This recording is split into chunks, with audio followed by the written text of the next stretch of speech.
Chair Sherry here today, so Vice Chair Moselhe, I guess you'll be running the meeting. So if you want to go ahead and get us started, I think it's 3 o'clock. Okay. Hi, everyone. We're going to get started for the Single Family Design Review Board, April 20th. Public comment. Any member of the public may address the board Pardon the interruption. We'll actually start with a roll call. Yes, Yeah, we and then do. to general business. Yeah, there you go. Okay. Vice Chair Moselhe Yes. and Board Member Graffiti Yes. and Board Member Richards. Here we go. Yes. We have a quorum. Thank you. Okay, I'll get started then with the public comment. This is for any member of the public want to address the board for up to 2 minutes for any subject within its jurisdiction that is not scheduled on the agenda for today.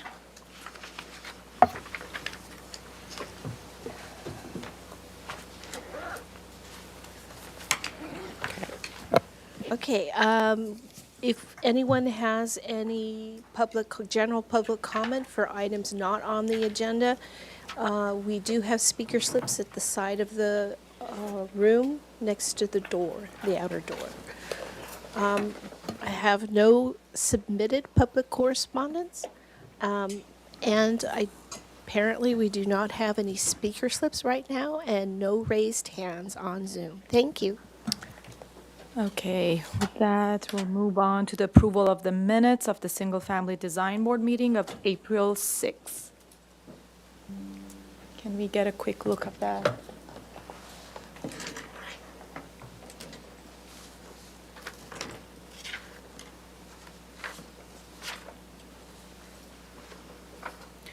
Here's the written physical copy too.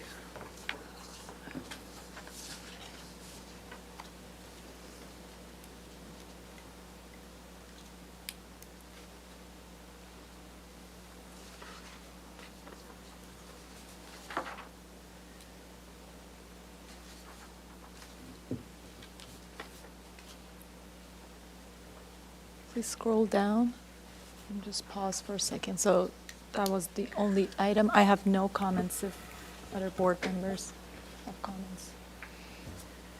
I'll make a motion to approve the minutes for April 6th. I'll second that. Here we go. Vice Chair Moselhe Yes. and Graffiti Yes. and Richards. Yes. It's passed. Okay. Approval of the minutes of the Single Family Design Board consent meeting of April 6th. We could just scroll down through it pretty quickly.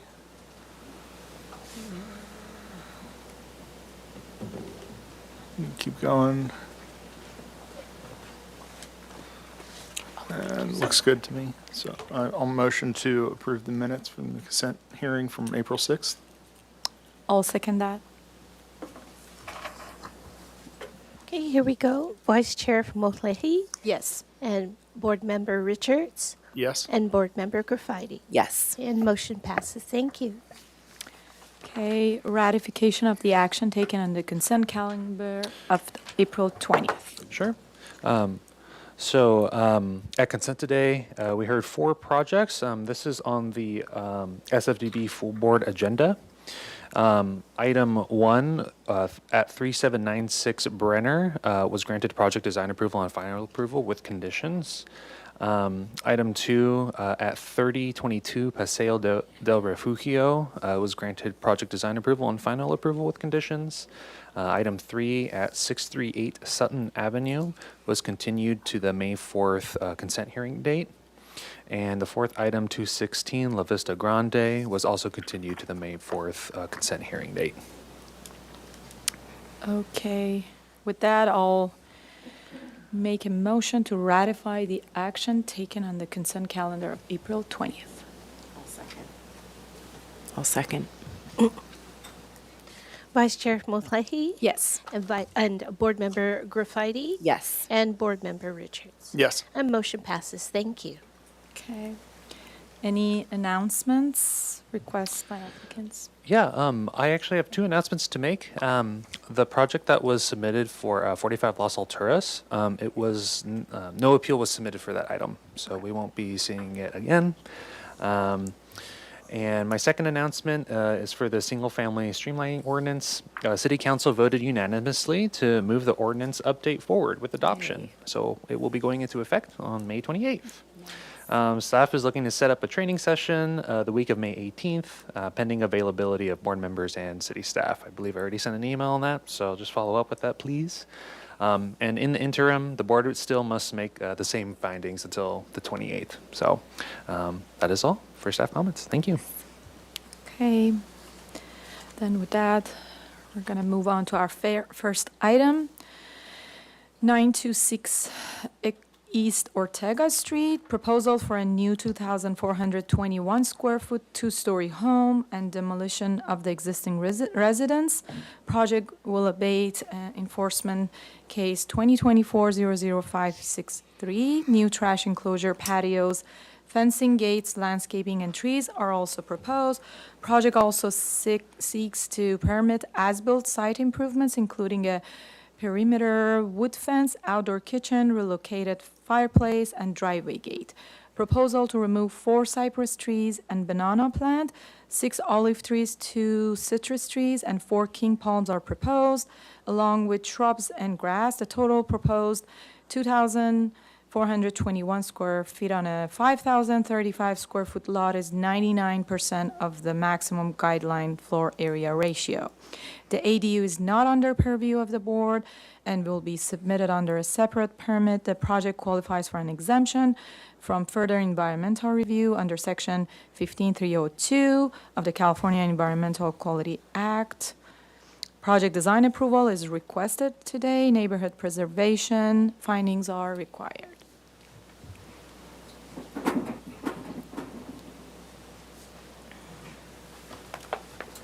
Hello, welcome. Please state your names for the record and turn on your microphones, please. You have 15 minutes to present. Thank you. Good afternoon. My name is Pablo Romero, and I represent the Architect of Record, RJC Inc. Good afternoon. My name is Guillermo Gonzalez. I'm from Blue Studio, the landscape architect for the project. So, yes, as it was stated in the introduction, this is an existing structure that has an enforcement notice of violation was issued. So basically the approach that we're taking is that we're going to be demoing the entire structures that are on site, existing and remodeled without an approval. Those will be abated, and brand new structures will be brought up in their place. The site is located in 926 East Ortega. We provided some images of the surrounding areas. It's definitely a residential area, and typical architecture is basically like a 2-story structure, and this is what we're proposing. There is no defined architectural style in the area. It's kind of a mixed bag, but the owner wanted us to approach it as a Spanish Revival style, and that is the way that we're doing this, in consistency with the general idea of the city. And yeah, I mean, we can go around on the surrounding images, but as you'll see, that there's a little bit of certain intent of Spanish Revival here and there.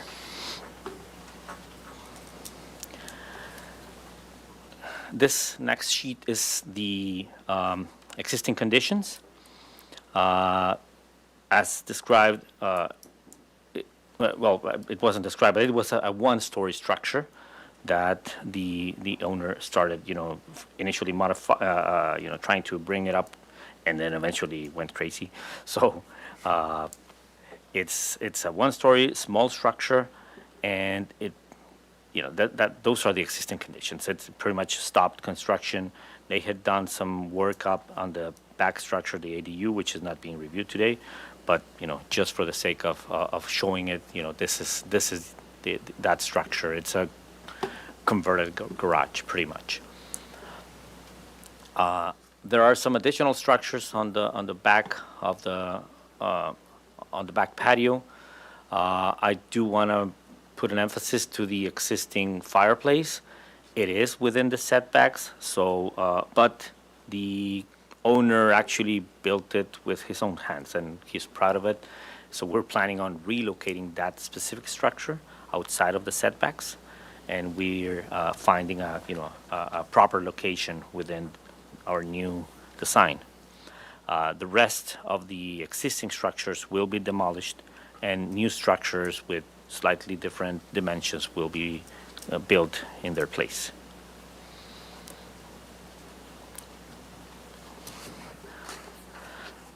This is the existing site plan, and as you see, we have East Ortega Street on the left side of the screen, and it's basically a one-story structure, 2 bedrooms, and the rest of the typical features, with a front porch that in principle we will maintain. In terms of the concept of that front porch will remain as part of the design, which we also saw that it was a kind of a repeat theme throughout the area. Driveway, the driveway that goes all the way back to the garage, that will change a little bit. It will be shortened, but in general terms, it will remain. And the back structure, the garage, which will be demoed and built within the proper setbacks. And we have the 3 structures on the patio. This is the fireplace. That's the one that we're basically going to be moving outside of the setbacks. The other 2 will be fully demoed.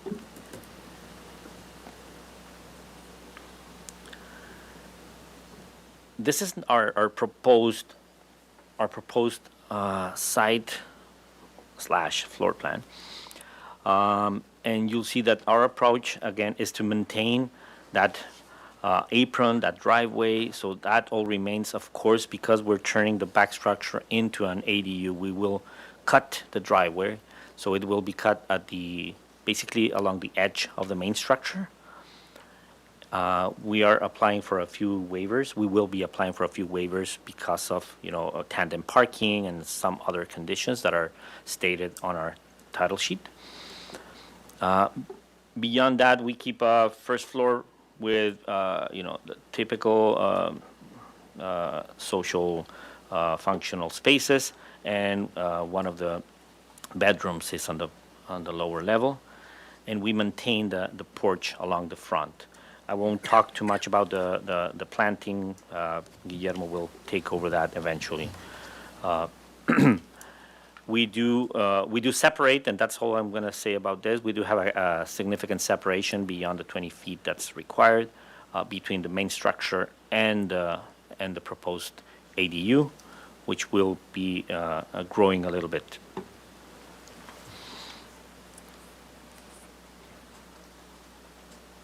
In terms of our floor plans, again, we had seen already the first floor plan. Our second story contains 3 bedrooms and 2 bathrooms, plus a TV room hallway with a balcony that oversees the back patio. And that summarizes the floor plans. I won't be going too much into, unless I need to disclose anything about the ADU, I won't be going into. 8 minutes, so if you focus Perfect. on your Yeah. main house, maybe it's not accurate. Roof plans, the roof lines, we're basically maintaining all the solar access to the adjoining northern property as required. And we are scaling back our slopes towards the front of the property and also towards the north property. We also have a couple of flat roofs which will be used for mechanical equipment and any other equipment that might be required. our elevations. This is the, and we're splitting this into existing conditions versus the new proposed elevations. It is worth mentioning that we do, because we are on a floating zone, we were required to lift our entire structure a little bit over 3 feet. So just by virtue of doing that, the structures grew. Even if we didn't do anything else, the structure had to, come up. And so this porch that used to be basically on grade, it's now, raised. We have a porch on the front, as mentioned, a colonnade with some sloped roof towards the front, but most of the roofs are sloping towards north and south. And we have the flat roof on the back. This is our the back elevation, east elevation, so it's pretty much the mirror of the front one. We do have the terrace coming out, the little balcony, sorry. And we have, several materials like sandstone and some trims in sandstone as well, and a lot of tile, terracotta tile, roof tile. This is our south elevation. These are the ones that are facing our south neighbor. As you see, we do have some openings, significant amount of openings along the first floor, and we limit the ones on the upper level as much as we could, just to keep in the good neighbors, policy. Our north elevation, again, from the one structure to the proposed elevation. We'll be talking about this. Well, these sections are more to illustrate for our own purpose, but of course, we could explore it if needed. Finally, we have a whole approach towards the front fence. We are, doing some, columns in sandstone plus some stucco, solid walls, pony walls, and ironwork fences. And we do have some wood slate fences for the rest of the perimeters. And finally, we created a composite elevation with our fence line and the back house, so it can be seen as a whole. We've included a color board. We're basically, as described, we're using a lot of stucco. That's our main finish. Sandstone for some details on the walls, some cantera tile that's going to be spread out in the back facade. Definitely clay roof tile. We will be using copper gutters and some details in ceramic tile. And with this, Guillermo, I'll pass the torch. Thank you. So if we go to this page. Oh, can you make sure your microphone is on, by the way? Is that green light on? Perfect. Thank you. Appreciate that. Existing conditions. So I'm going to start with existing conditions. There were some big Italian cypress trees that were planted as hedges that needed to be removed. They overgrown the side. So that's why we removed the existing Italian cypress along the front. There are some existing hedges on the south side. Those would remain. And if we could go to the next. Thanks. Yes, we can go to skip over that one. We can skip over that one. The irrigation, we can go back to that. We go back to the planting. The planting plan is very Mediterranean. It's a small site, so we're using materials to complement the architectural materials, native sandstone pavers, layout as permeable paving. We have gravel in some areas, and in the back we do have Santa Barbara stone larger pavers with gravel joints. Along the front, we having some bougainvillea along the front fence that he shows, the low wall, with olive trees behind and a westringia behind that. buffering the changing elevation between the porch and the existing site. On the back, we have a little busk of 4 olive trees to create an outdoor space. We also added a raised planter for growing veggies for a kitchen garden, and a couple of citrus trees to create a little bit of an outdoor space where the new fireplace is being relocated to. We're adding more hedges along the upper northeast corner that wraps around, that complement the existing hedges and provide privacy between the neighbors in the back and the new property. And right along the north edge where the driveway is, we're adding bougainvilleas to kind of soften that fence in there. There is not much room for larger planter because we're keeping the existing configuration of the driveway. And as Pablo mentioned, we are making it shorter, and we are planning on replacing the existing concrete driveway with stone pavers in a permeable base. And with that, I'd like to conclude my presentation. Okay. Thank you so much. Okay, we'll get into questions. Oh, yes, public comment, sorry.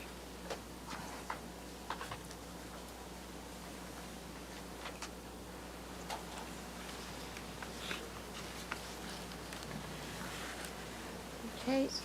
On this particular item, I did not receive any public comment for 926 East Ortega Street. On looking on Zoom, I do not see any raised hands, and there are no speaker slips submitted for this item. Thank you.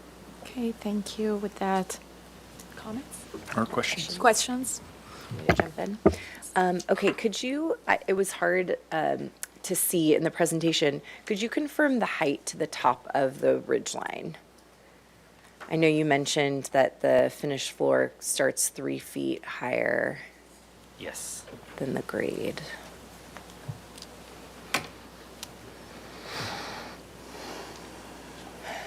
Yeah, could you zoom in? 29.8 is 29.8, okay. total height. And then, what are your plate heights? Say that again? Your plate heights for your first floor and second floor? First floor, we got it at 10.6. 20.90 and 31.40 for the second floor. Okay, Those are elevations, I'm sorry. so is that 10, well, I see a 10.6. 10.6, that's there. right, yes, Okay, 10.6. and then what for the second is, okay, it varies, I guess. Yes. Do you know offhand? So we start 3 foot 1 above, above grade. That's our first floor. Then 10'6" for the second floor, and yes, for the uppermost part, that would be. I would need to get this. I think if you go to your section sheets, A302, I can see all the different dimensions. Scroll down.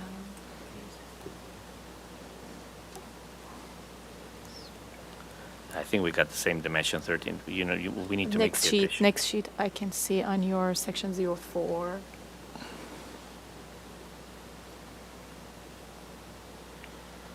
$14.5. Or That's to the parapet. I'm sorry. Okay, yeah, it's kind of staggered, I guess.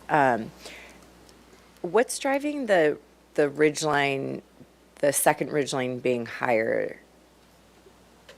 Like what in your program is driving just the varied ridge line heights? The very ridge line. Yes, let me get back to the.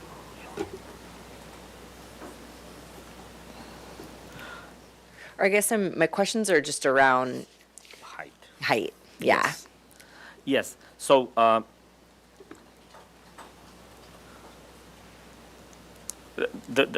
the solar axis max height is really defining our maximum heights here. Of course, planning limitations of height, which we're complying with. But this dashed line, what we're seeing here, this is the solar max height. So we cannot go beyond that point. That was the first reference that we used. In addition to that, that created some, or because of that, we had some limitations on the height of the perimeter walls, north and south. So we couldn't go higher than, I think we're reaching about 7'6" on the northernmost wall. Okay, And we continued with that, and then we had to come back with we wanted to have the same slope on, north and south. okay, The changing ridge line really comes as a result of, we started without this change in ridge line and we just keeping the maximum height here. Okay.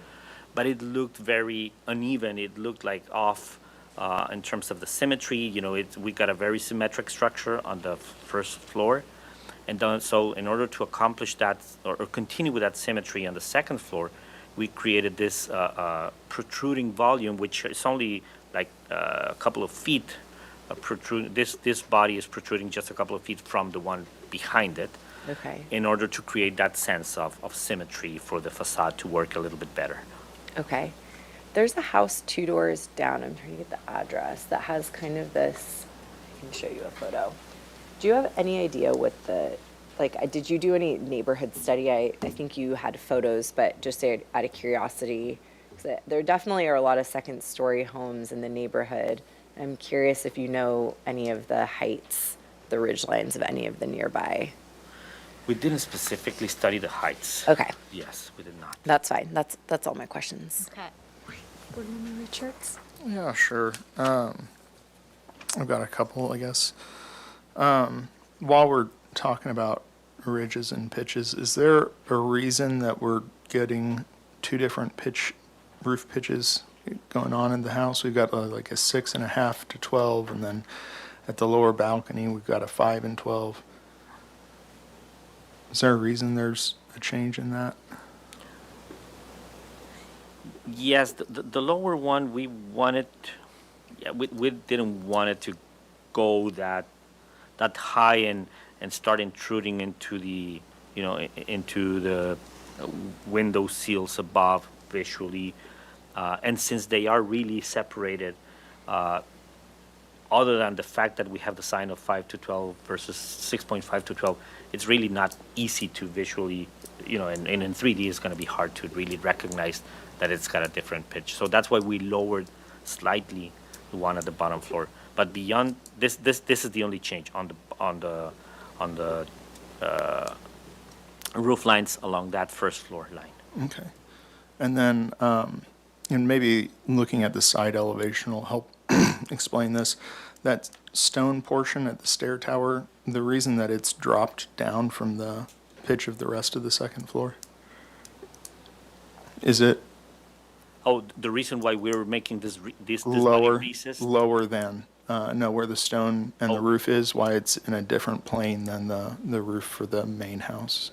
Is it, maybe we can see it in the Yeah, side the elevation, it will make more yes, sense? yes. On this one.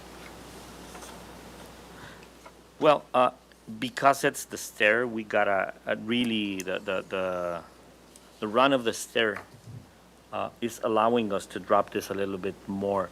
We wanted to create some interest on this north elevation. We could have, and we started with just, extending the roof line of this main north sloping roof.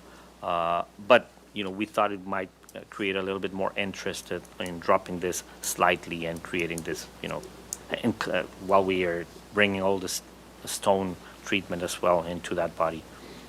Okay, and then, so I'm clear, it's under here, project seeks to permit as-built site improvements, including perimeter wood fence. That one sounds like you guys are already replacing it.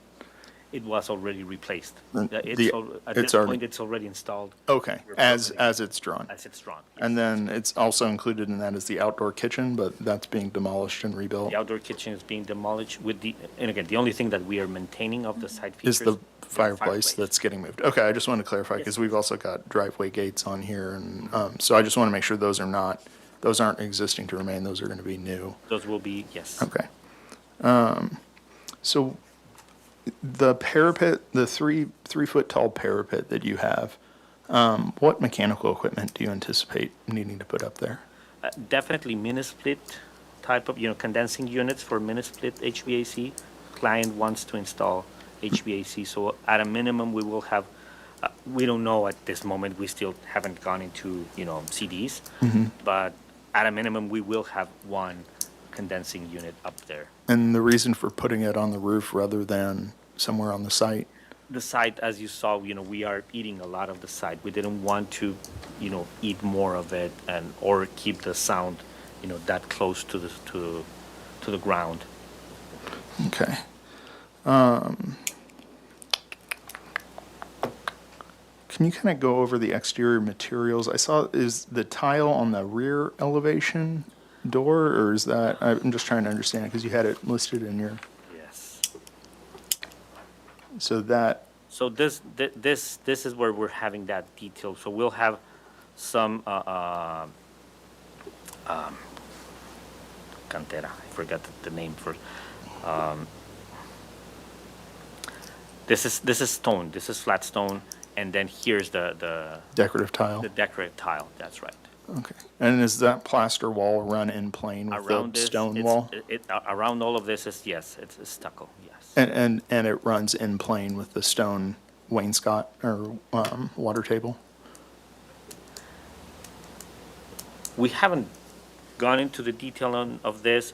We do see this as a little cornice, if you want, and I do see this the stone being more of a trim, so having a relief between the stone and the stucco.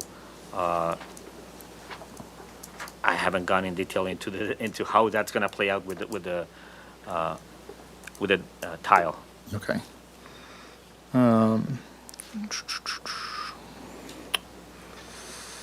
The projection of the fireplace, I was just looking at your section with that, and it seems like that fireplace is going to need to project more out from the house. Have you detailed through that yet? We studied it. We haven't detailed it. In reality, if you see it from the elevation, it looks like it's only protruding a little bit. In reality, it's the flat roof is significantly behind the fireplace. It was, yeah, but it looked like in your sections that you only had like an 8-inch chase or something like that, but. Okay.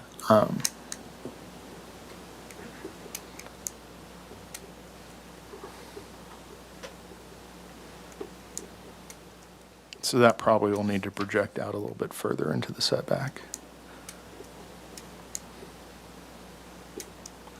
Oh, I see what you're saying. It might, and if it does, it's within the allowed intrusions, right, into the setback. So that would be the only thing that would be getting into the setback. And we are showing the setback line here in our section to illustrate that, we are in fact intruding here. And then, I guess my last question is, we're looking at this section with the vaulted roof. It kind of looks like, and maybe I'm not reading it right, that, so you have exposed beams within that space, Yes. but it seems like you don't have any sort of depth for insulation shown in your roofing material. Oh, the exposed beams would be on this part. So they would step down from what we're It already would step seeing? down, yes. The insulation would go along the main roof structure, and we're providing this as a area for ductwork or some other utilities to be run, and the exposed beams would be more on this side, yes. They would be lower than what we're seeing? These would be the beams, yeah. Okay. It just, so if those are the beams, then you only have about 1.5 inches, right, of substrate to your roof tile? Or the beams then sit below that? I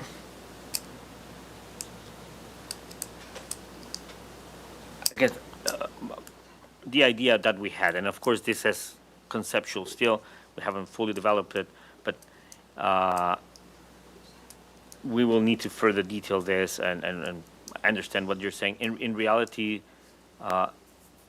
this bottom line would be the ceiling, the hard lid ceiling for that you would be looking at from the bottom, and then that drywall seating would run along these other here, and then the exposed beam would be running along here. So that's still in the conceptual phase, of course, but we were just trying to explore heights, and how it would interact. And this is still raw. We haven't gone into CDs. Okay. I think those are all my questions. Okay, sounds good. Okay, I have two questions for the staff. One is about so the project is in flood zone. Can we confirm that it's 3 feet above the base flood elevation, or 3 feet, 2 feet? Because Yeah, there are some parts of the town that it's 2 feet, the design flood elevation, but just to confirm that we're sure, maybe the applicant has done that review with the city. We already received the BFE and the Okay. DFE. So We the- already have a letter, and that Okay. those are the values we are providing in our The plans. DFE is 3 feet above the. That's pretty much Okay, it. so, thank you. The applicant knows that. The other question that I have from the staff is that I understand that the ADU is not in our purview. Usually when a project comes and they have an ADU and the main house, so we see like on the cover sheet, 2 FAR calculation, that one is with and one is without. Right. So So. how so- do we look at this one? So with this project, the accessory dwelling unit, because it's being proposed to be submitted under a separate building permit and abide by the administrative standards, because the home is new, it does match style, but also the ADU is far enough away where it doesn't have to match the front house. So, and because this project isn't located in the Hillside Design District or a high fire zone, it meets, it's a bit easier to meet the administrative criteria. So for this particular scope, there's nothing in the ADU design that's making it require design review in this instance. So the board's attention is just focused on the new 2-story home that's being proposed Okay, I understand. So we look at the FAR, like, for just the main and home. with this lot size in our guidelines, where it's like something between 5,000 and 6,000. so- Correct. Okay. Correct. Thank you. So questions to the applicant. Can you go to your street elevation? I think you're calling it the west elevation, correct? Yes, that's correct. Thank you.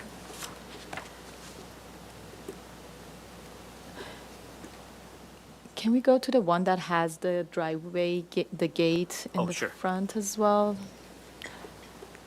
So my question is about the design of the gate, the entry gate, the railing. Was there any inspiration from a project like a Spanish style? Because I'm seeing the gate has different detailing from the railing that it's on the porches and the railing that was on the back side of the house. I guess like the railing that it's going on the sides of the stair is like just vertical railing as well. Was there any inspiration that this comes from, and why they're different? I don't recall having a specific inspiration. I think the main difference, or the base, the initial difference lies in the ending and the archway in which it's the shape of it happens along the fence line, right? That's the first significant change. So I don't think that would have played well with the house behind. I think we have different type of lines. However, I wanted to be a little bit more playful on that front, on that initial image to the street. Okay. And the owner wanted us to we played a lot with heights and tried to comply with the maximum fence height that we can go with. And so we actually ended up lowering the pony walls a little bit just to make those arches place nicely with our maximum heights. Okay. And how about the entry door and the are the columns on the side, they're like circle, round columns? They are round columns. And is there any inspiration for with the style? Because you mentioned that we went with the Spanish style house, and I'm like, that's why I'm asking about the specific design ideas that created these. Yes, that's probably one of, all the stonework is the one that we would, and I understand, we're not going for final. I know we need to come here with, further detailing in order to request approval for final.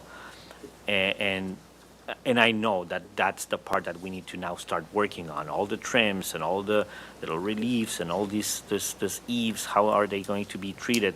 That's the one area that we will have to, further detail.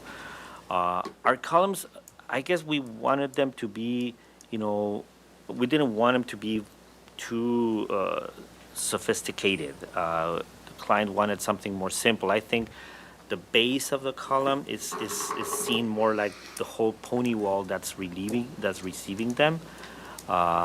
And we just want something simple on the top. We can see the more details in the final, just Yes, was a exactly. question of like how they originated. Okay, and then a question to the landscape architect and both you. Can we see on the landscape plan or a site plan the open yard requirement? Where do we have it? That's in my plan, yes.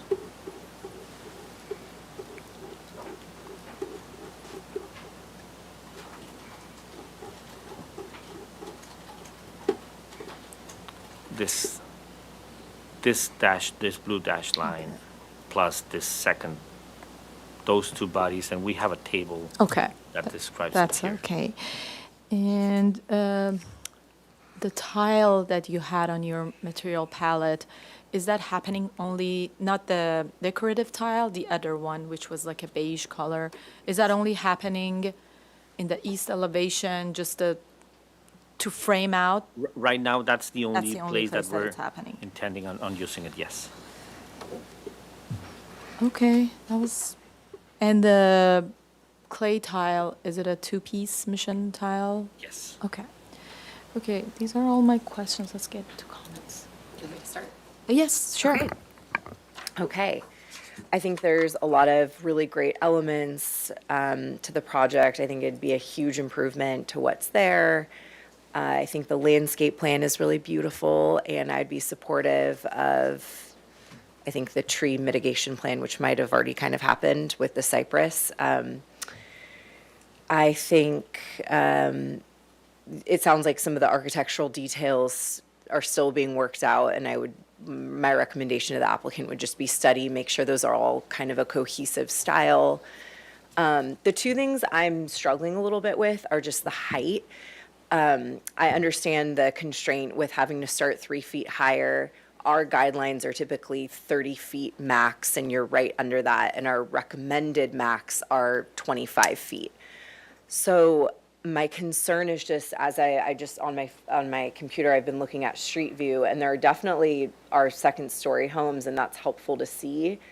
One request I might have is doing a study of houses along the same side of the street, maybe 3 or 4 to the right, 3 or 4 to the left, just to compare total height. I would be comfortable with the height of the front ridge, which I think is around 27 and a half. But that back ridge with the parapet, I'm worried that's gonna, the size, bulk, and scale of that coming from the street is gonna really stand out in the neighborhood. I'm not as concerned about FAR, and we are in a guideline area. It's more about the height. So figuring out could there be a reduction in plate height? I totally understand the desire for wanting the interior volume, but I just want to make sure that this is, cohesive, even though all the architectural style is different, just in terms of the scale with the neighborhood. And there are some other buildings that look tall, so there's like 1 or 2 to the right, there's a yellow second story, so you may be able to provide the context for that to help us make that decision, but that's just one thing for me. And then I'm not as sure, we haven't had as many projects where mechanicals proposed on the roof, so I'm just not as familiar with that, and I guess there's probably appropriate zoning. But just that, the way that parapet wall comes out, again, so high on the house, I'd want to understand just in terms of noise and all of that. And I'm curious to hear what my other board members think. But I think there's a lot of great elements to the project. And like I said, I think it would be a huge improvement. I'm just trying to understand, you know, kind of the height in that top right corner, how that's going to blend in with the neighborhood. Thanks. Sure, yeah, I mean, I think it's an improvement over what's already there, and I would, you know, echo some of the comments from Board Member Graffiti in that, you know, it looked like you had a 10-foot plate in the second floor, and you're already 3 feet up. You know, I think that there is definitely a way to bring down the scale of the house, whether it's through the pitch at the roof or bringing in the second floor walls a little bit, so you're not as tight at the corners. I mean, I think as you study the roof construction here, you're going to have either the beams or the actual roof clip these windows that we're looking at on the second floor. There's just not enough space there for them. The parapet on the second floor, I can't support. You know, I think it's oversized for a single condenser and totally unnecessary. You have room on the site and, you know, the ability to move things around and conceal a condenser on the ground floor. And I think that it's really kind of detrimental to the oversized bulk and scale of the project. So I could not support that parapet. I would also, yeah, as you work through your details, just make sure you're understanding the three-dimensionality of how materials come together. I think, you know, if that stair that we're looking at on the backside runs in plane with the plaster, you're going to want some separation or depth change there if you are changing materials.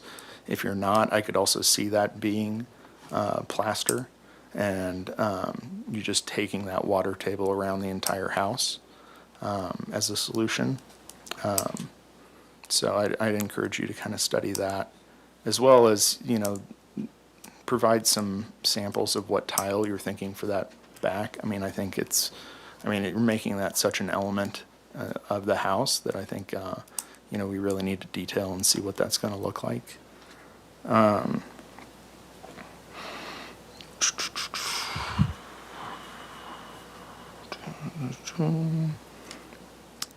And then, yeah, study the fireplace details and make sure that, because it looks like right now maybe that, and it's probably a 3D program thing, that the fireplace is floating 3 feet in the air.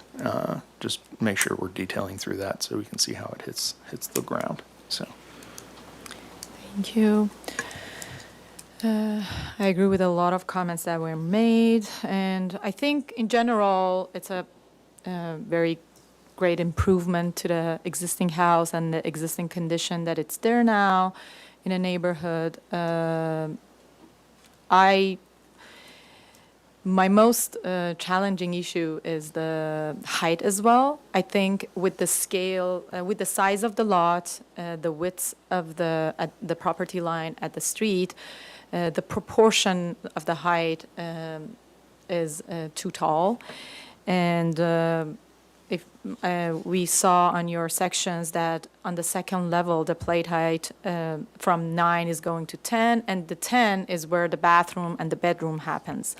And above that, it's the parapet, it's the flat roof that you're proposing for the mechanical. So I agree with the board member Richards that mentions that the plate heights can come down, and board member Graffiti mentions like our recommended height is 25, usually with the scale of the house. And I understand the constraint of the flood zone, but with the scale of the house, I think you can work on the plate heights to bring the overall height down. I am also not supportive of the flat roof portion. It feels out of the style, out of character with the style of the house, and the fact that it's like taller and it's obvious from the sides for the neighbors. it's kind of forced into the geometry of the house. And I also recommend studying it, having your mechanical equipment on the ground and where you can put it, that you have the distance that it's needed to the neighbors, and study the sound for the Good Neighbor Guidelines. I also think the chimney on your south elevation, plus the comments that Board Member Richards had about the projection in the setbacks in the section, it's the proportion of it with the height of it. It's too narrow and too tall. And this is where your neighbor will see it.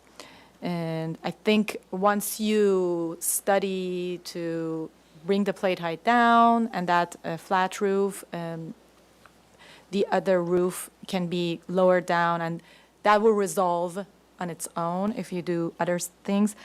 My other recommendation would be make sure that all the railings and the gate and everything is just like one style. Maybe like there's like a different details that is like changing it from the gate. Maybe there's a hierarchy, but not having like the railing of the stairs being like just vertical, and having the railing of the because it's on a side, just being cohesive everywhere. And also all the architectural details to be cohesive. One other thing that I will say, and it's just like more obvious on the front elevation, the upper level, this one, that elevation that you have, the two windows on the upper level, are they awnings, or they seem like large for being, how are they operating? Single hung? Single hung? And on the side, you have slidings. That might be correct, yes. Just a recommendation for the final that you're coming to study the all the windows. For the And most part, it's our single hung. okay, the way that the mullions are to have the house cohesive all around. I think that's all. And Vice Chair Mosley, I did want to mention that if the board is considering continuing the project, if they can't make the findings for project design approval today, that this project does have a Project Streamlining Act deadline of June 15th. That means the board has to make a decision by that date, either an approval or a denial. That does leave only two hearing dates before that date, May 18th and June 1st. I do need plans about 2 weeks, or about a week before the hearing date. If the applicant or if the board, while they're making the motion, if they could take into consideration the applicant's timelines and resubmittals and things like that for continuation, I think that would be helpful for the applicant. and what you said is like, if we do the project design approval today, that's not an issue. Correct, yeah. Okay. If you grant approval, then, yeah, smooth sailing, as it were, until the next final approval hearing. Are we supportive of the? I just wanted to provide that context. Yeah, thank you. No, I mean, I think it needs to come back in front of full board. For the project design approval. Do you agree? Yeah, I mean, I think we made, I think in terms of like the architectural details, I knew we made comments on that. That for me is okay at final to review some of that, but it's more the size, bulk, and scale at this stage. And I think we just really need to understand our comments around the height in the parapet are, I think, probably the biggest ones. Yes. And I know I mentioned possibly a study, a street view. I always forget what those are called. Silhouette. Street silhouettes. I don't know if you guys have any recommendations or ideas. I think for understanding like the general neighborhood, like 2 stories, at least the street that they are in, I think it will be helpful to do that street elevation, definitely, so. Do you want to make a motion? Sure. No. Yeah. I think yeah. May I say a comment? I think this is probably the first house in that street that's been impacted by the flood elevation level. So we will not find any other properties in there that have had to raise the first floor plate. So in that regard, well, we're gonna have to probably study it based on where they're sitting now, not with those added 3 feet, right? So I would just hope that it could be taken into consideration for Yes. Absolutely. the 25 feet that you're saying you recommend, and then, yeah, we can, try to bring it down a bit, but Yeah, we have that against us here. Yes, we understand. understood. Yeah. So I'll make the motion to continue the project indefinitely to full board with the following comments. Provide a street silhouette study. Should we specify how many homes on each side or just the Sure, immediate street? what do you think you want to I see? was trying to figure out, and I think to the applicant as well, if they wanted to add more in case that was helpful, you're welcome to. I don't know if you go further on the street, if there's more examples. At least, I think 3 to each side would be helpful for me. Sure. So, street silhouette study with 3 houses provided for context on either side of the street, so 7 in total. Details of the stone and material transitions, door and window details, and eave and roof details.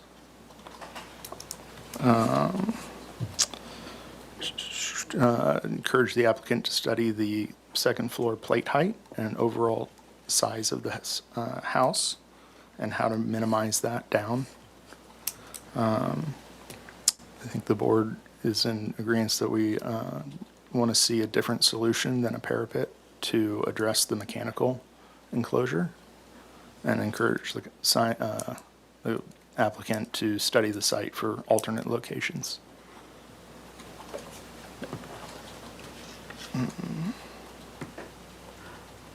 Regarding the parapet, may I ask, is this completely off the table, a parapet, or is it the scale of that roof that's the challenge? Are we, and I'm saying this because, again, the main reason we went also with that, we wanted to have something to put our equipment up there.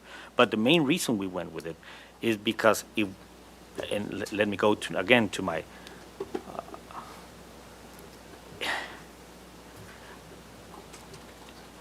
imagine if I continue this line of roof against this wall, then my wall was going to end up at 5'6" or something along those lines, which would not be something pleasant to live in. And so that's why, and that change of plate, we changed it to a flat roof as well to accommodate that different, that south part of the house. So again, my question is, I understand what you're coming from, but is it like a no-go, or is it something like? For me, it's a no-go. For me as well, it's a no-go. I think that, not to tell you how to design your project, I think there are other solutions, and maybe studying pitch of roof and doing a pitch break might get you what you're looking for. So that's just my suggestion. But with that, and I can also, I guess I'll say I can support the relocation of the fireplace to the rear yard. I think that's a perfectly great location for it. So. Under discussion, did we add the fireplace details and the railing? Did I include that in my Did we details? include- I don't know if you called out railing. No, I don't believe you mentioned railing. Then And railing fireplace. and fireplace. You did mention, oh yeah, okay, fireplace, and then also, yeah, if you want. I would add railing to Okay. that Okay. if we could. I'm happy to second the motion if it's finished. And Vice Chair Mosselhe, just Yes. before we make the roll call for that second motion, I believe Board Member Richards stated to continue indefinitely to full board. I would request that the project be continued either to May 18th or June 1st. And through the Vice Chair to the applicant, with a May 18th date, I would need plans sent to me and uploaded by May 8th. Is that an appropriate amount of time for you? It is what it is. Okay. Sounds great. Then I'll continue it to the May 8th full board hearing, May or 18th. May 18th. Yeah. Sorry. Thank you. Okay. All right. Okay. I'll second that motion. Okay. Here we go. Board Member Richards, Yes. Vice Chair Mohlehi, Yes. and Board Member Graffitti. Yes. Okay, motion passes for Thank you. continuance. Thank you very much. Thank you. All right, thank you all.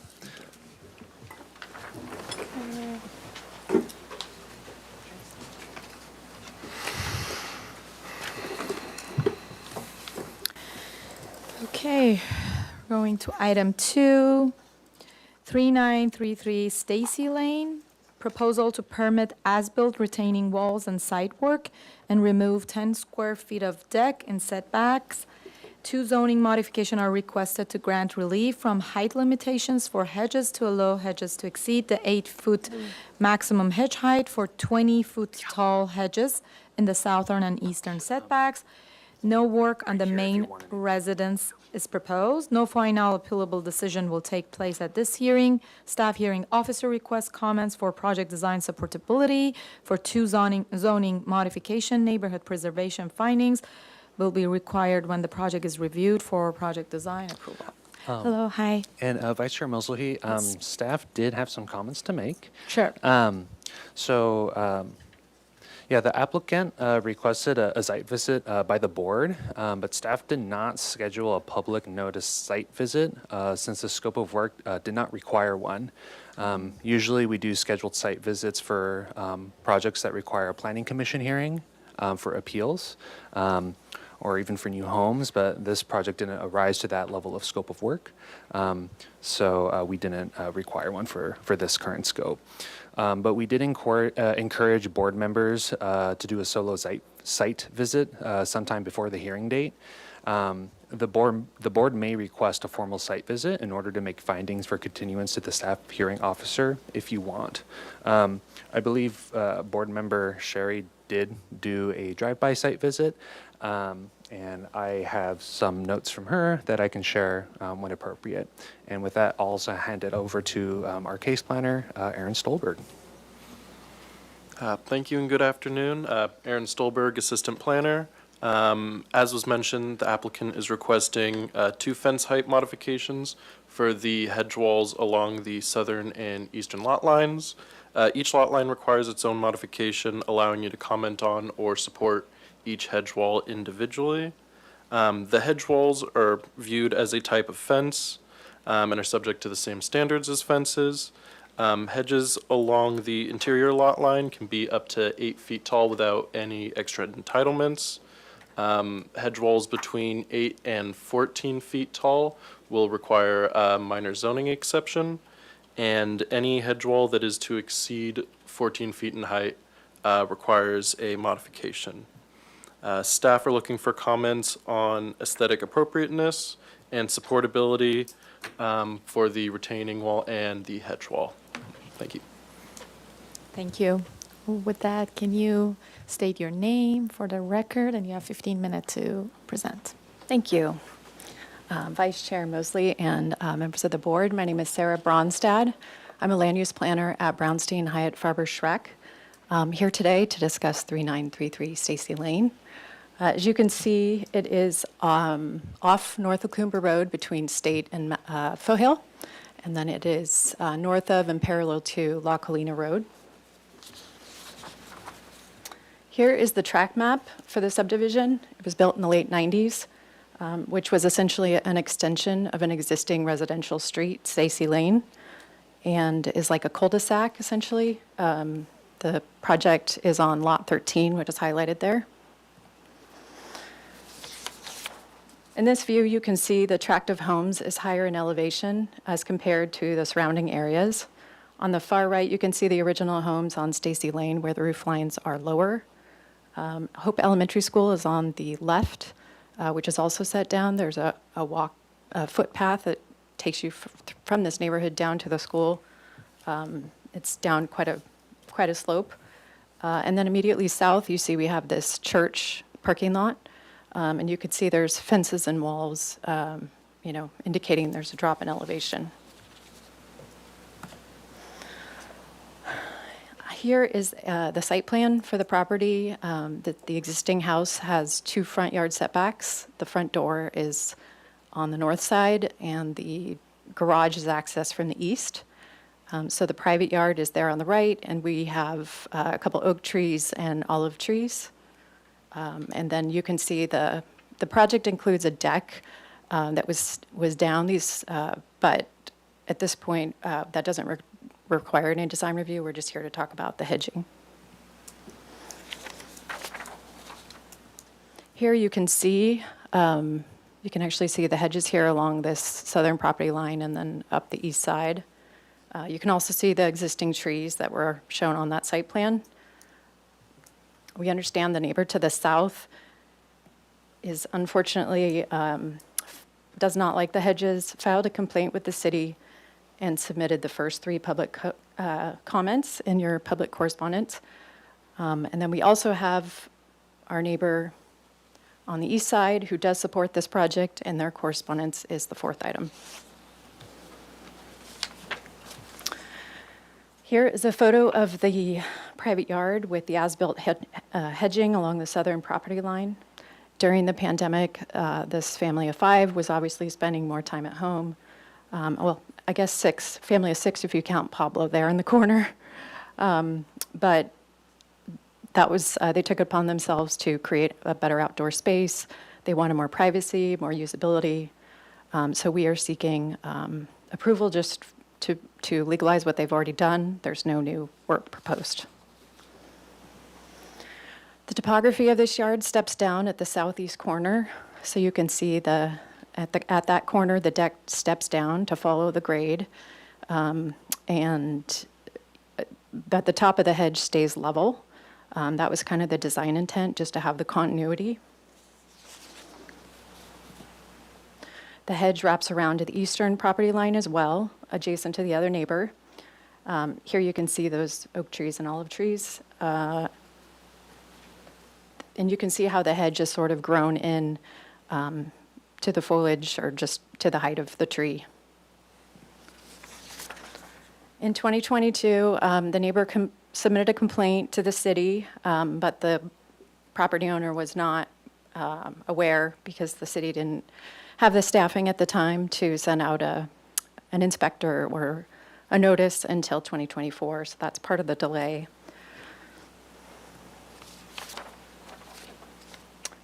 When this came up, the owners did try to work with this neighbor, which was unfortunately fruitless, so they reached out to Brownstein. When I spoke with the neighbor, she graciously invited me over and allowed me to view the hedges from her side of the fence and even from her kitchen window. At that time, she expressed to me she wanted the row of hedges to be removed completely or cut down and maintained to not exceed 6 feet. Since 6 feet is even lower than what the city zoning ordinance allows by right, and knowing my client was seeking privacy for his family, it became evident this was going to be a challenge. However, in the spirit of compromise, we submitted plans that proposed to maintain the hedging between the yards at 8 feet, which again is the allowed maximum by right, does not require any city approval or involvement. So the hedges that do require your review today are the sections in green. They vary from 8 to 17 feet in height. Here is that same section of hedging, highlighted there in that's 8 feet. One of the sides that's over 8 feet is the part that's between the homes at the closest point.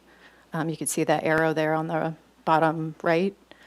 So that part, just for privacy purposes, they would like to keep it taller over there. There is also an outdoor shower over there where they would like the privacy.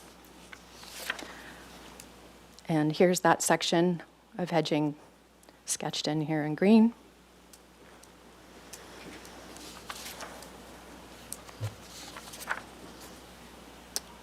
See here.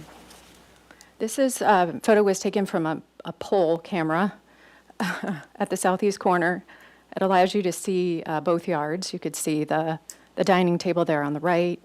The circle there is indicating the area they've agreed to keep at 8 feet, which is next to her private yard and kitchen window. And you can see, these houses are tall. They're bulky. This 8-foot hedge is not going to give them the full privacy, but they are willing to make this compromise.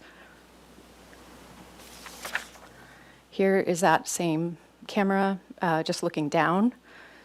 So you can see her yard is sort of divided in an upper and lower yard. There's a set of stairs that drops down. And on the lower right area is a private drainage easement. So we know there are development limitations there. So we're not certain that anything would ever get built there in the future. This is a photo I took when I was allowed over at the neighbor's house. And you could see that same set of stairs in here. I don't know if you guys can't see my cursor. The set of stairs is there. You can see the wood fence follows the slope down. So that the tallest point of the hedges on her side of the property are adjacent to this drainage easement area. And you can see, there is other vegetation out there too. It's to the east, but certainly it doesn't seem like it is standing out and being a big presence there, looming over. And here's the drainage easement. Here's the drainage easement as shown on the track map.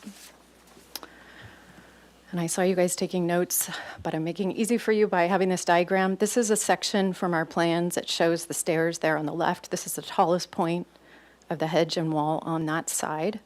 This is what, and note these colors because they're in other pictures. The orange is the 8 feet max, 14 is the pink, and then anything above 14 requires a modification. So the height varies, and at the time when the surveyor was out there, the hedge was about 20 feet. So that's why it's shown as such. To help make it clear why we need a modification, we hired a surveyor to string tape along the hedge to demonstrate what it would look like if it were trimmed to be 8 feet or the 14 feet. You could see on the south side, it really only exceeds the 14 feet at the corner. Here are the surveyors in action, stringing up the tape along the eastern line.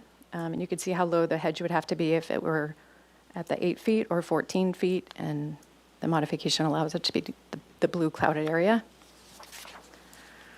Here you can see if we had to maintain the hedge at either of those lower heights, it would have to be trimmed to follow a slope. Our client prefers to maintain a more level top because you, as your board understands the design and aesthetics, we hope you can see how this modification would allow for a better design. Here are just some more views of that tape at that corner by the deck where it really dips down and then gradually goes back up along the east side.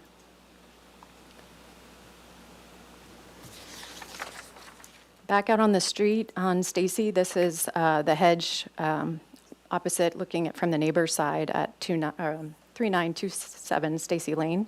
This neighbor supports the project, and as you can see, this hedge helps screen the views from the second-story window looking down. There's been some confusion about solar access. Well, the city is not confused, but I think the neighbor is claiming that there's a lot of shadows and the hedges are making her property dark, and we're not subject to the city's solar access requirements because Stacy Lane is on the north side. We also don't, and the reason that the city doesn't require it is because Santa Barbara's in the northern hemisphere where the sun is always on the southern half of the sky. So the sun rises in the east, sets in the west, and throughout the day, shadows are cast northward.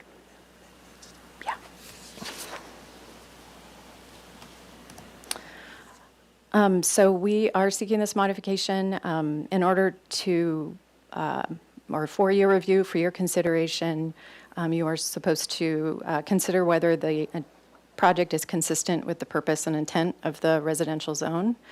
And we think because it's not detrimental to the neighborhood, we also did submit some neighborhood compatibility photos, which are there, but I didn't include them here since, for time's sake. But also we think just the project enhances privacy and usability of the rear yard, and as property owners, they have a right to that privacy. The other finding you need to make is just to, or this is for the staff hearing officer to make, but for you to weigh in as well. The project is an appropriate improvement on a lot. Thank you. Let me know if you have any questions. Thank you. Can we open public comment? Yeah, we'll go ahead and open public comment. I did just want to clarify, Vice Chair Mosley and the board that the applicant mentioned that your purview is 2 findings. Those are for the staff hearing officer. So I just want to clarify, and Ms. Gu, if you could switch my screen really quickly. I just want to make sure we're all on the same page, that we're going to be using this slide for your findings to continue to the staff hearing officer if you find it fit. And again, it's just the aesthetic appropriateness. So it's not about land use, right? We're just here for aesthetic appropriateness. So just wanted to clarify that. And with that, I'll hand it back over to you, Vice Chair Mosley. Okay, thank you. Can we open public comment, please? Okay, here we go. We do have about 5 speaker slips for this particular item. We did receive, of course, 4 individual public comments, correspondence. The first person up to speak is Miss Nancy Wall. If you can make your way up to the podium, that'd be great. And after Ms. Wall, we have a Melinda Meter. Thank you. Okay, can you hear me? Yes. And Ms. Wall, when you start speaking, and this is for all public commenters today, if you could state your name and your address and where you live, and then I'll go ahead and start the timer. And you'll have 2 minutes. I'll let you know when it starts getting close. Oh, it's at my time either. Correct. Okay. Yeah. You're You'll not see gonna the play music and. right. Yeah. No, Yeah. yeah, Yeah. okay. Exactly. No countdown music. Okay. My name is Nancy Wall. I live at 3939 Stacy Lane, right next door to these guys. 26 years ago, I became one of the original homeowners of Trudy Carey's Stacy Lane development. We bought the home partly because of its ample sunshine, because it's elevated a bit, and stunning views.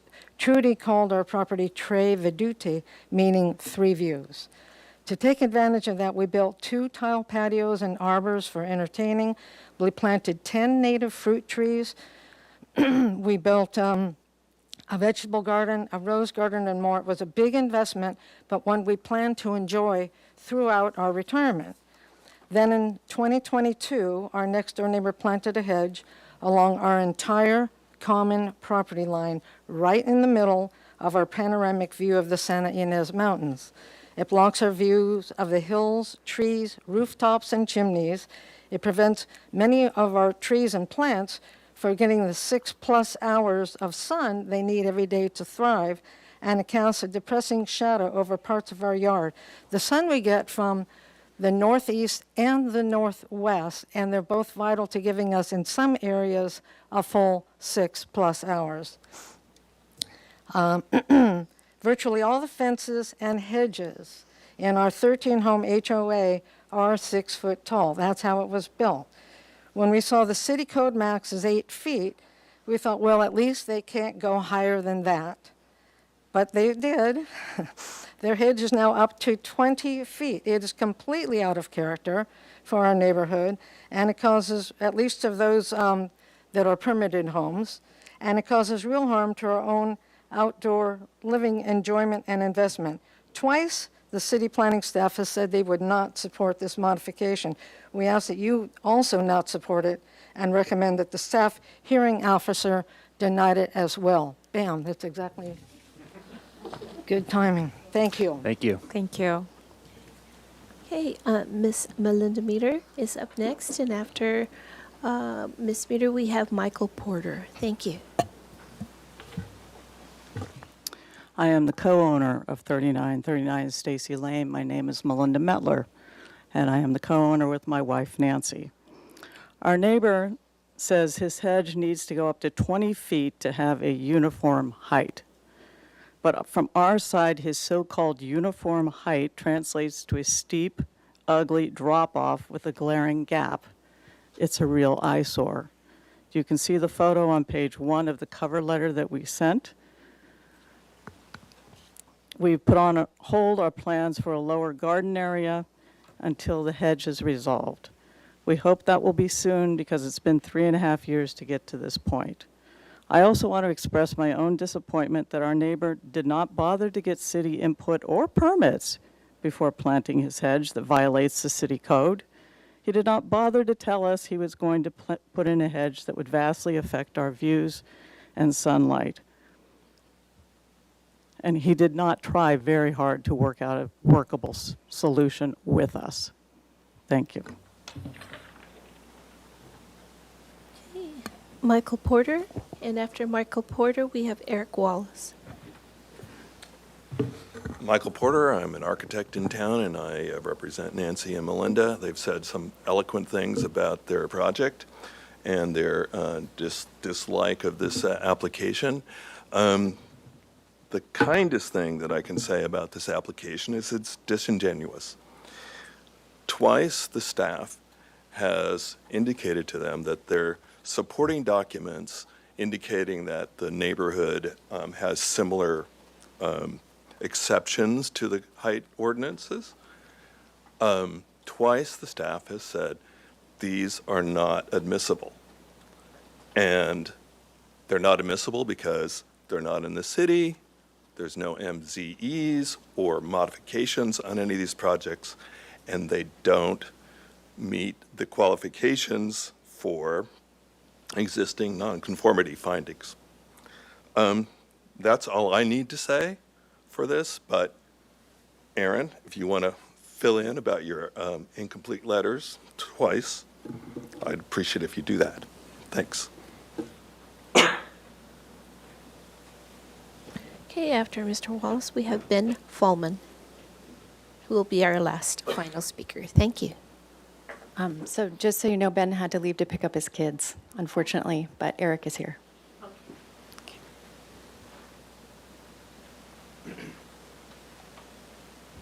Hello, everyone.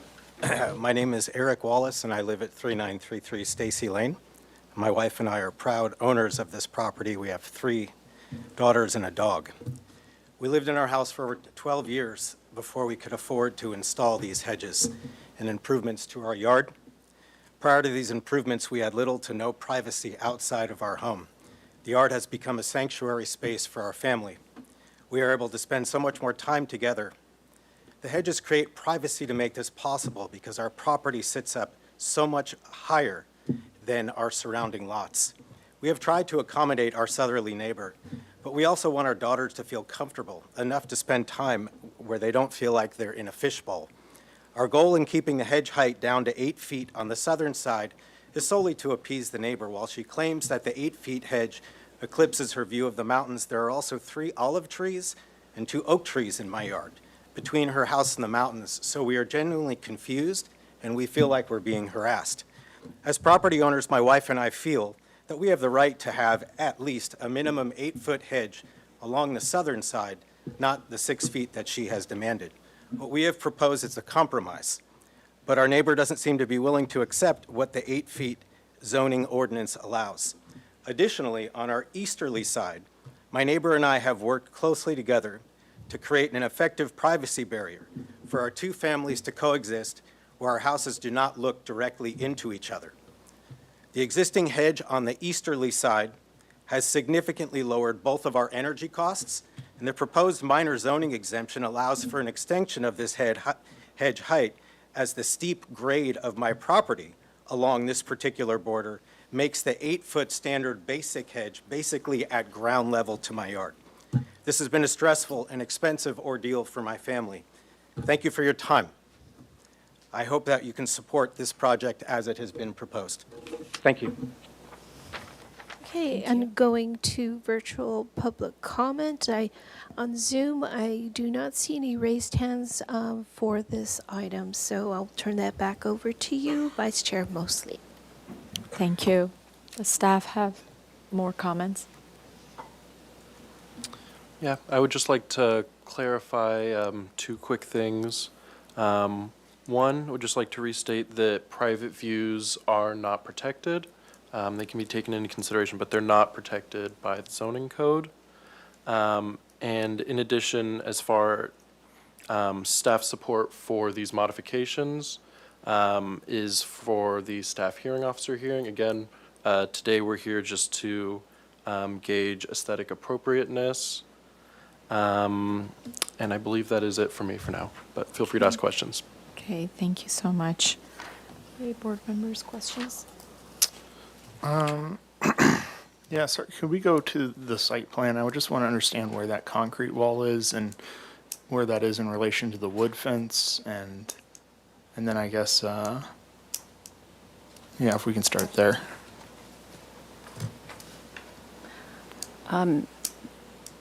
The wall is, you could see the white, it's on the inside. So here is the property line fence. And then behind it, there is a retaining wall that supports the soil away from a inlet, a drainage inlet. So it just holds the soil back. And that also provides the support under the deck. So it essentially, instead of having a slope, the backyard steps down to that second level. So it steps from the deck down to the planter where the hedges are, and then the concrete wall steps down to a culvert that's screened. It's not by a culvert, fence, it's or- really just so because there is a drainage easement, it's on the adjacent property, but there's also just like water that runs down there due to the slope.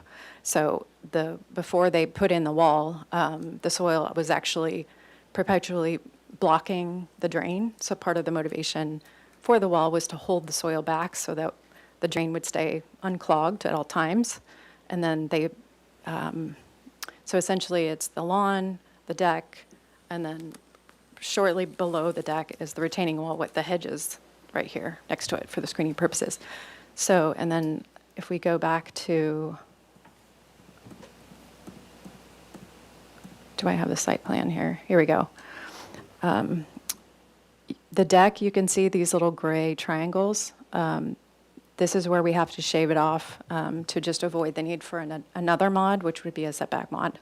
So you can see the deck is mostly outside of the 6-foot setback, and it's just the wall and hedge within the 6-foot And then setback. I'm seeing that, so I think that's what I'm seeing, right? Is that concrete wall come, turn the corner, and then run back up into grade? Is Yes, that right? exactly. Okay. I think that's my only question. Board Member Graffiti? Yeah, my question was also about, so you mentioned the two dark gray squares, the deck. So is that number 33? Sorry if you just threw that in. If I can, I don't know if on PowerPoint I can. I think come out of the full screen mode, maybe, that would be, You know what, I can open the plans. I think the plans Yeah, are separate. I can help. Oh, you've got it? Yeah, you got it. Okay.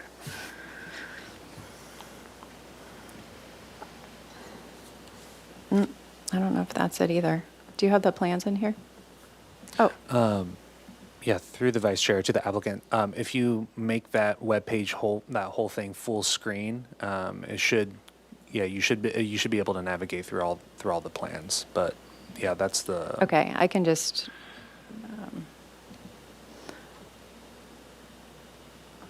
here we go. Maybe if I just do this.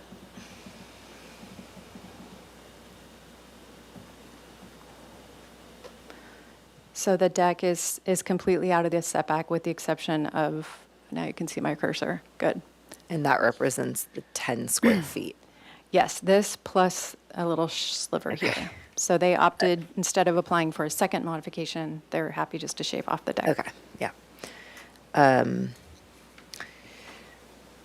In an effort to read through all the public comments and everything yesterday, I was just kind of searching around and I was looking at the old Redfin listing and I was curious, did the footprint of the backyard shift at all?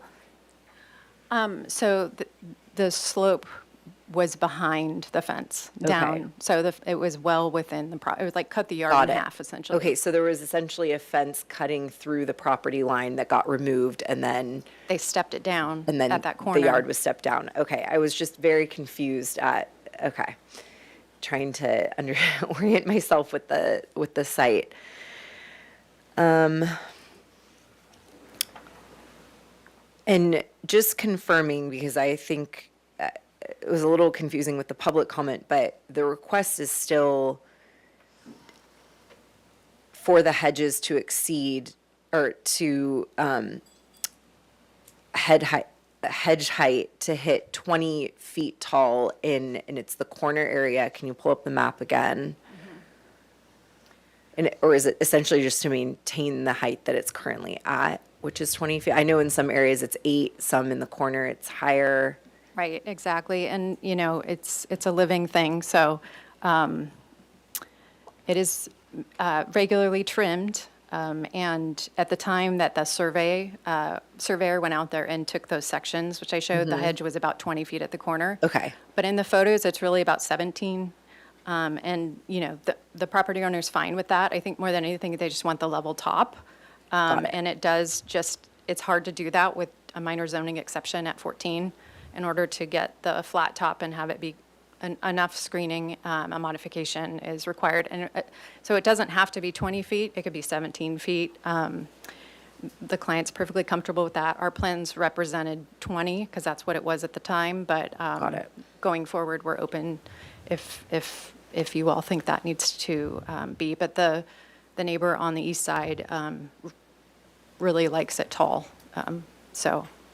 And that's what helps with the energy costs and help with the screening for the second story. Okay. Okay. I have a couple of questions. One question specifically from the public comment. I believe it's the west neighbor. They have this image from their side. Is this can you show us on the plan where that is? And confirm if that is looking like this now or it has been trimmed? And if CCTV wants to see what we're talking about. Yeah, I may be able to bring it up on my Yes. screen here. Give me one It's moment since it's the- public comment. I think it's the second or third page of the public comments. Okay. Let's see how fast this is.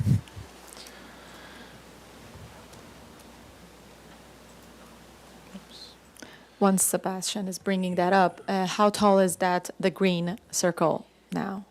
So that was the area where, in not particularly this photo, this was from when I went to her yard a couple years ago, but probably in her photo, which is, I'm not sure when it was taken, but that's the tallest point on the southern side, or on that southern property line, and that's about 17 feet. Now it's 17 feet.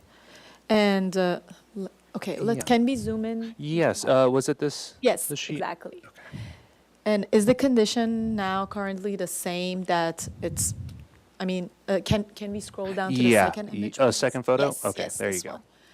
Is the condition currently like this and it's dropping from 20 or 17 feet to 8 feet?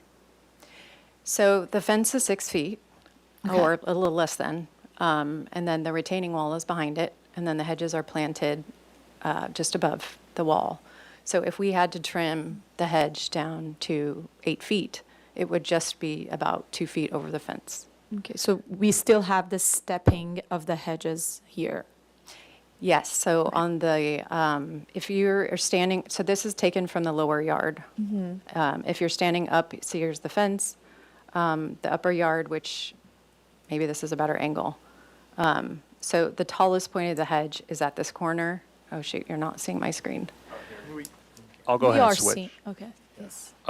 Just for the public so they Yes, understand sure. what Yeah, we're so this referencing. is, what you're seeing is the tallest portion of the hedge, and it's at that you. southeast corner, which is essentially here, above that lower yard. Yeah, just to clarify, my question is that change of elevation of the hedge from 20 feet or 17 feet to 8 feet still happening, is still currently happening, and is what the applicant wants, the way it remains? The way you see it in these pictures is the way the applicant would like it to be. And I think the top height, so here again is the section. So here's the bottom of those stairs. Here's the wood fence, and then there's a retaining wall behind it. So you could see if it was at 8 feet, it would just barely be over the wall. Their deck is here in elevation, so they Okay. would have no privacy. understand. So, yeah. And can you show us, you mentioned behind these hedges, on the, can you show us on the site plan the olive trees that the applicant was mentioning that it's behind these? And how far is the olive tree? And there was another tree Yeah, that was mentioned. there's 2 oak trees here, and then there's 2 smaller olive trees that are sort of within the hedge. The hedge is kind of grown in around it. And then there is this large olive tree, which Okay. here is, you can see these trees here, an aerial view, and then this is the large olive tree near the south side.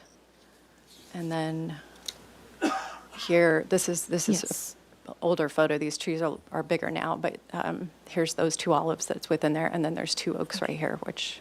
Understood. And just to clarify, the applicant wants the part of that blue part to stay above 14 feet.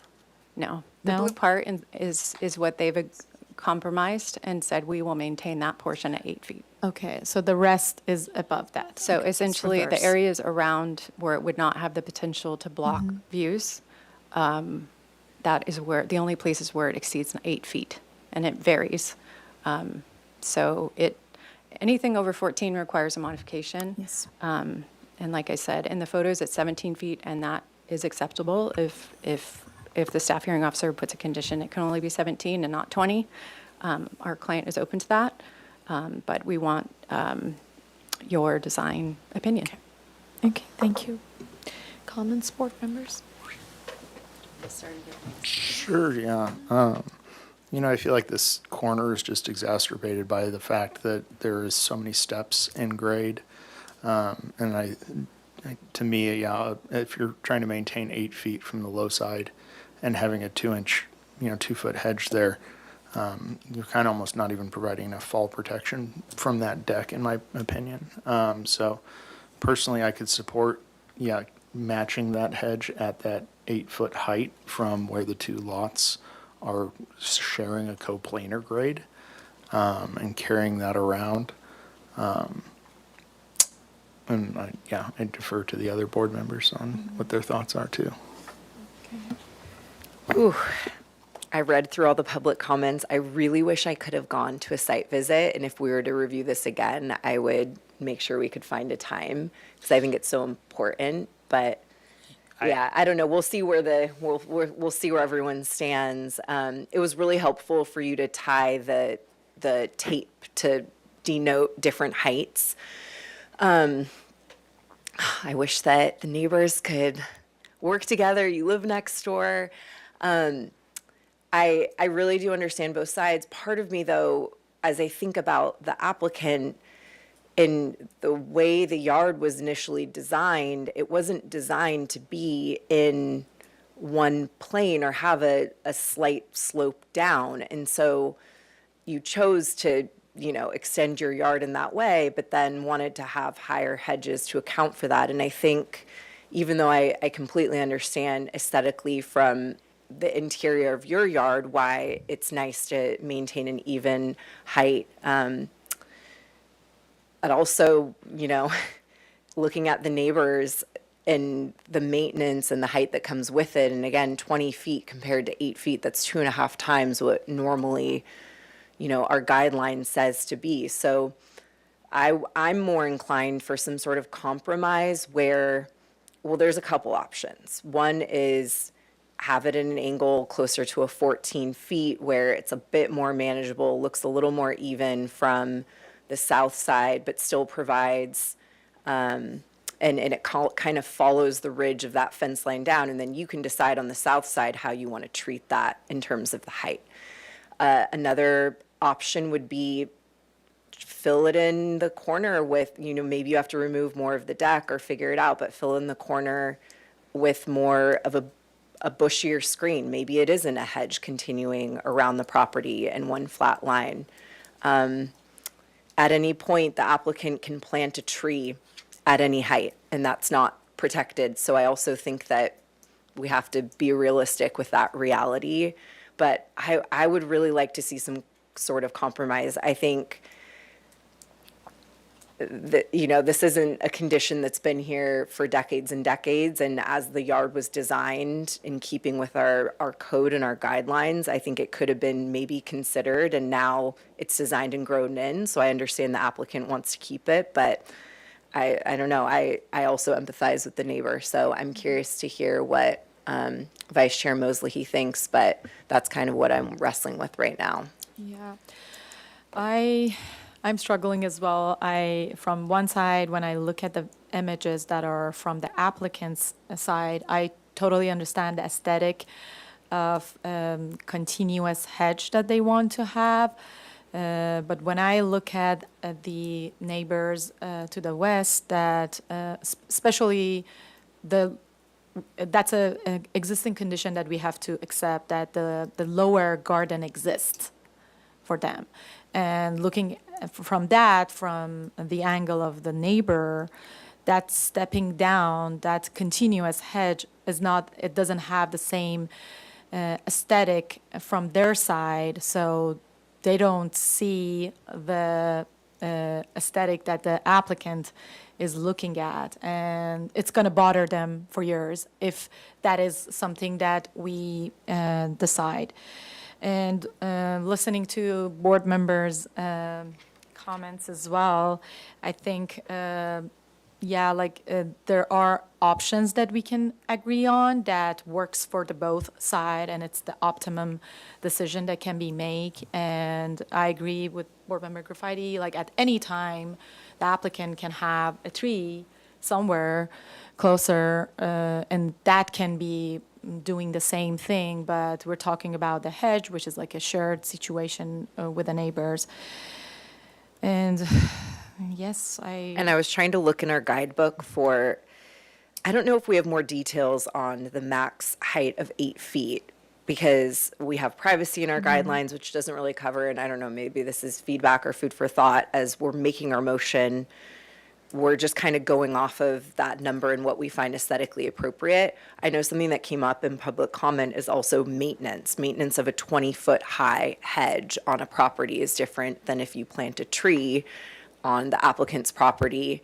So that's where I'm like, I guess that's not necessarily in our purview, but this all kind of comes down to the same thing, and this is good neighbor guidelines. Exactly. That's So, the finding that we're struggling, I think, because like the rest, we're not talking about the private view, where our purview is the aesthetic, but we see the aesthetic from each side, from the neighbor side, from the applicant side, and for from the church. and from the privacy of the applicant, I think like a 10 feet hedge has the privacy still, like comparing to more than 15 or more than 14 or 20 feet. Am I able to make a suggestion? Or a yes, request? Could we get a continuance and do a site visit and then come back? Vice Chair Mosley and the board, it is, again, as I stated at the beginning of our staff comments, that it is up to your discretion. If you Okay. would like to continue this project and actually have a site visit, we can arrange that so that we can have all board members attend and make it a public hearing so that members of the public can also attend. So I know it's something the applicant requested before, and as I stated, it's not something that we found needed it, but again, it is up to your discretion. If you'd like to continue the project for a site visit, you're more than think welcome we to make can- that motion.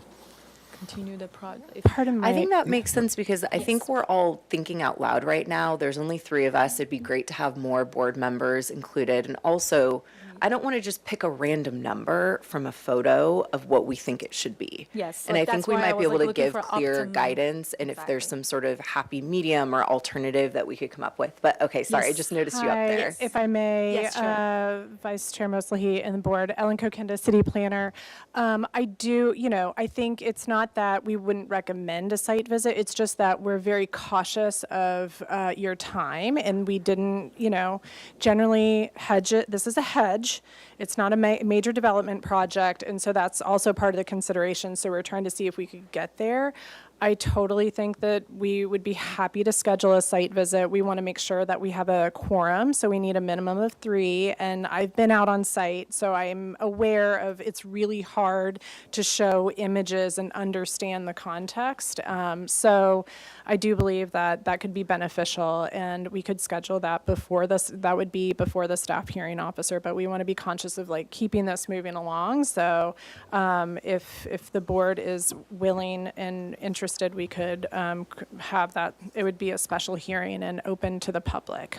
I think with the effort that the applicant is doing to proceed the project, I think, and with all the comments that I'm hearing from the board members, and we understand and emphasize the neighbors' concerns, it's worth that we continue the project. Yes, and one question, or maybe even ask for staff, because again, at the end of the day, we have to make our findings, and that's really what I'm trying to come back to, is I'm looking at page 36C in our guidebook, but I know at the end, there was some other guideline somewhere cited, and I'm just trying to get to the heart of the 8-foot line that's in there and the findings that we need to make or challenges that we might have, and make sure that those are in our purview and not that something we're just coming up with.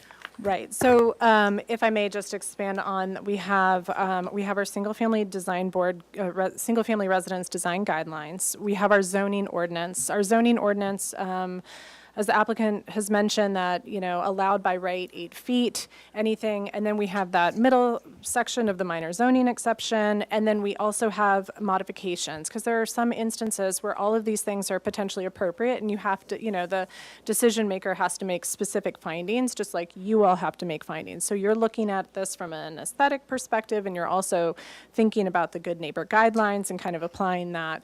And so I just want to, one other thing I want to say, if we do set up a site visit, I also just want to mention to the neighbors that if you are also willing to host people on your side, then we could follow, you know, we could start at the applicant's property and then go next, you know, whichever neighbor is open and amenable. But I just want to clarify that it would have to be open to everybody in the public. I mean, I'm not expecting 50 people showing up, but just to, you know, we can't exclude, we can't say, oh, only the board members are allowed. So, but I do know that we've done that before when we have these issues and we're trying to really understand site constraints. So I just wanted to make sure that the neighbors know that they're welcome to invite you all over if they're willing. Yes, if like the board decides to go, I think it will be helpful to see from both sides. You know, like we are seeing images, but that's our point, to come to an optimum decision that works for the neighbor and the applicant. So with that, Board Member Graffiti, do you want to make a motion? And if there's anything else, I think applicant wants to add. I just want to make one comment again. Do you mind turning your mic Sure. on and introducing yourself? Yes. Hi, Please. I'm Eric Wallace. I'm the applicant. And again, I want to thank you for your time. I wanted to make 2 comments just because we've come back to this a couple of times. I would be very appreciative of your continued effort. That picture is old. It does not represent the current situation. I don't know the exact date of that picture, but it doesn't look like that anymore. It's been it's been cleaned up, and there is nothing actually hanging over that fence. Number 2, in reference to the comments about putting a tree, the problem I found with the tree, and worked through this originally when I was trying to figure this out, was you can't really control the height of a tree. And a tree is kind of an impasse. The reason why we chose the hedge was so that we could control it. And I would be very open to working with my neighbors to finding that number between 8 and 20. I don't want this negative energy to continue, and I'm really ready to put this behind us. So I do thank you for your time. Okay, thank you. Thank you. Okay, where were we? Okay. I guess just question for the board. I think I understand in terms of our action and where we want to get to. Are there any sort of comments that you would like included in that? I mean, I don't. No, I mean, I think a compromise can be made, and a site visit's going to be really important. Okay. And making That's sure we like, understand I that. think like Yeah. that's the key. Exactly. Okay. And then should we be continuing this to a date certain? Or how do we want that to work? To the board, I think we'll have to find, I think just a indefinite continuance.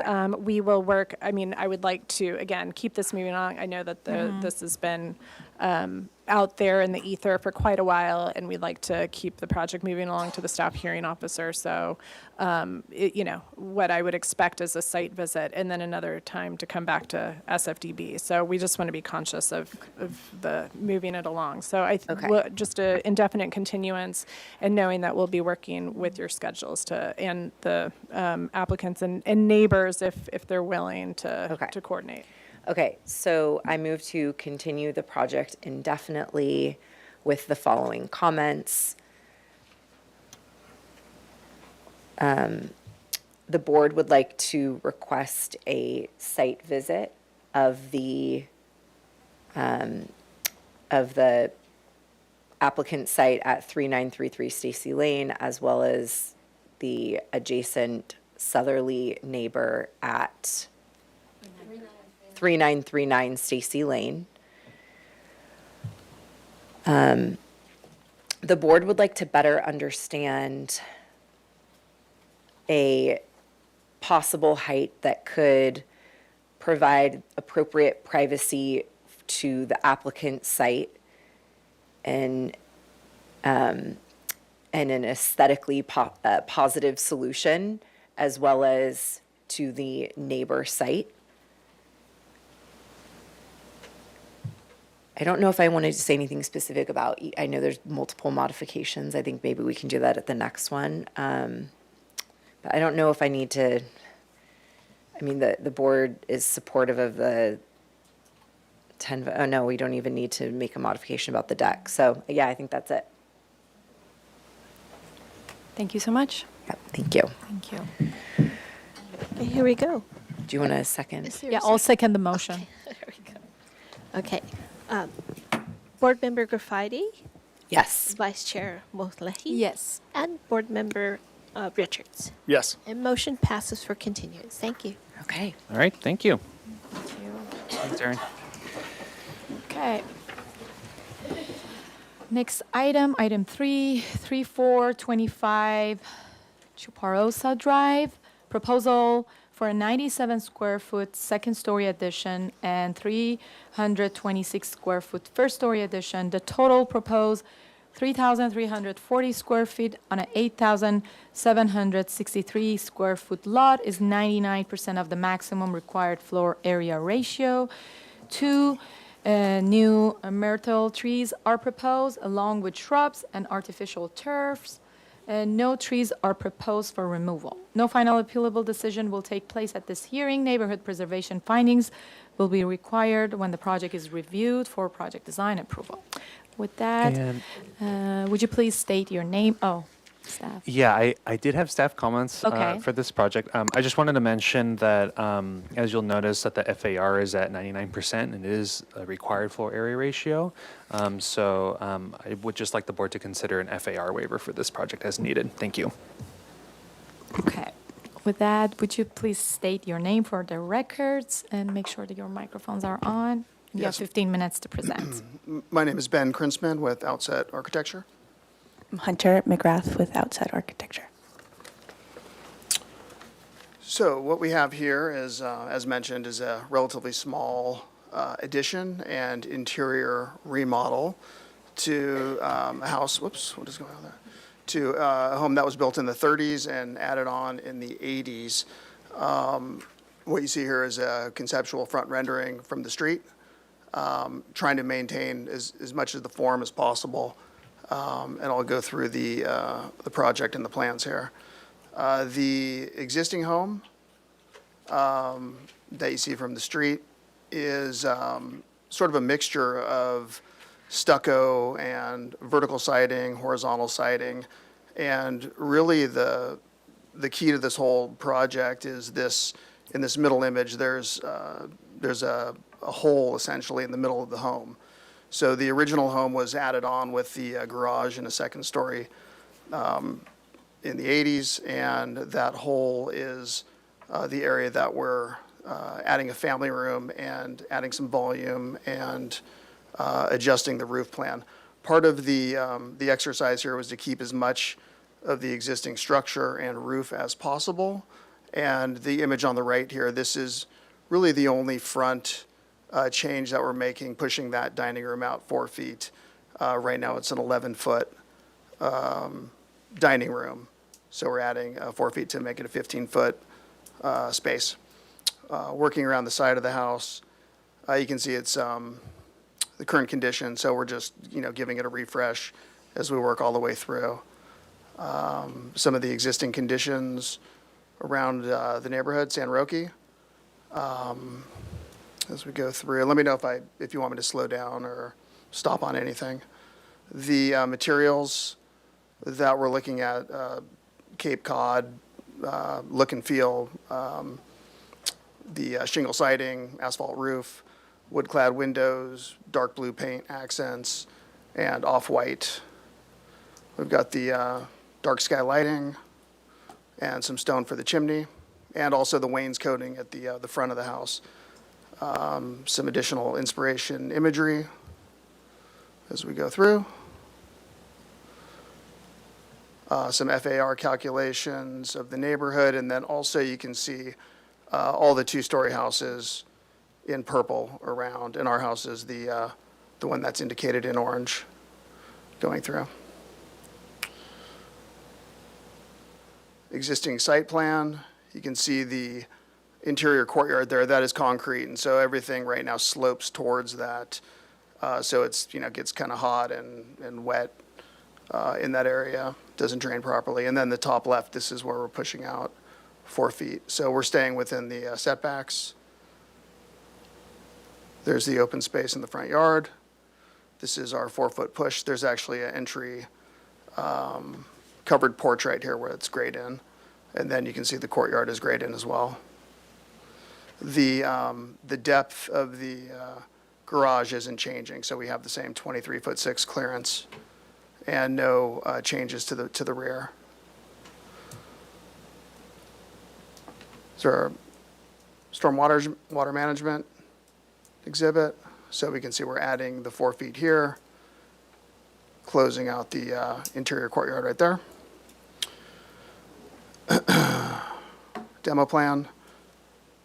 So again, trying to keep as much of the existing structure as possible while enclosing this patio to create this family room right through here. So 4 feet over here, enclosing this, and then pulling in some of the garage to have a side service porch, laundry room, and also garage access.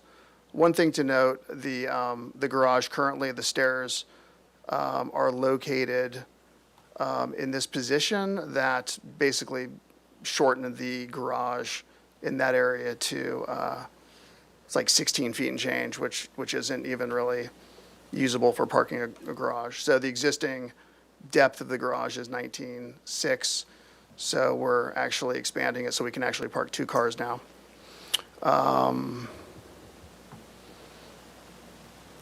Scrolling through here, existing roof plan and second floor demo. So we're pushing out the second floor just 4 feet to create this master bathroom. So this courtyard is now have a family room below with open to below and roof above. And we'll show that on the roof plan. Existing roof plan here. And proposed roof plan. So this new roof, this new gable roof comes out across. We're keeping the ridge lower than the existing second-story height, and all of the additional higher roof element is in the center of the home. So we're keeping it away from the perimeter and trying to keep it away from the neighbors as much as possible. Proposed front elevation. So you can see it's a little, there's a lot of different roof forms. So we're trying to tie it all together now with 2 gables, covered porch, and then the extending the chimney and the volume over the living room. And then this is the west driveway side elevation. This is existing. And then this is the new kitchen window arched and the extended dining room, and a single door two-car garage, and also the side entry where it currently is. And you can see the ridge of the new volume area is well below the ridge of the second story existing. The rear elevation.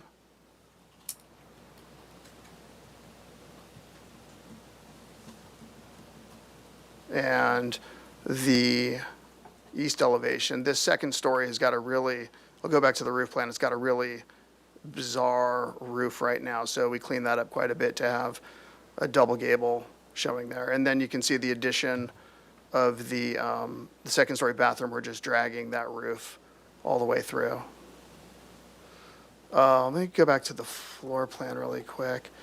So you can see here's this existing roof, which I don't think we have any good photos, but I can check on that. One thing to note that I glossed over here is part of the garage we're converting to an ADU in the bottom right. Right now that's a laundry storage, sort of an extra space that is perfect for a small ADU. So that is part of the program. Going back to the roof. Okay, so you can see this roof plan right here is cleaned up. And then door and window schedule. And preliminary landscape plan. So the only new trees are these two accent trees off to the right, two myrtle trees, I believe. And then everything else as shown. Everything's drought tolerant. Irrigation schedule. And some details. Is there anything you want to add? That's okay. Yeah. Great job. Okay, thank you. Public comment, please.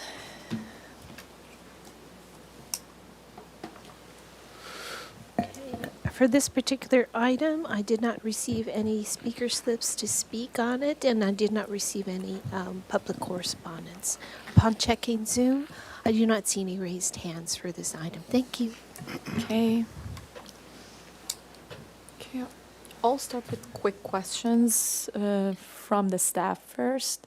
They mentioned that the part of the garage is ADU. Is this part of the scope of this project, or?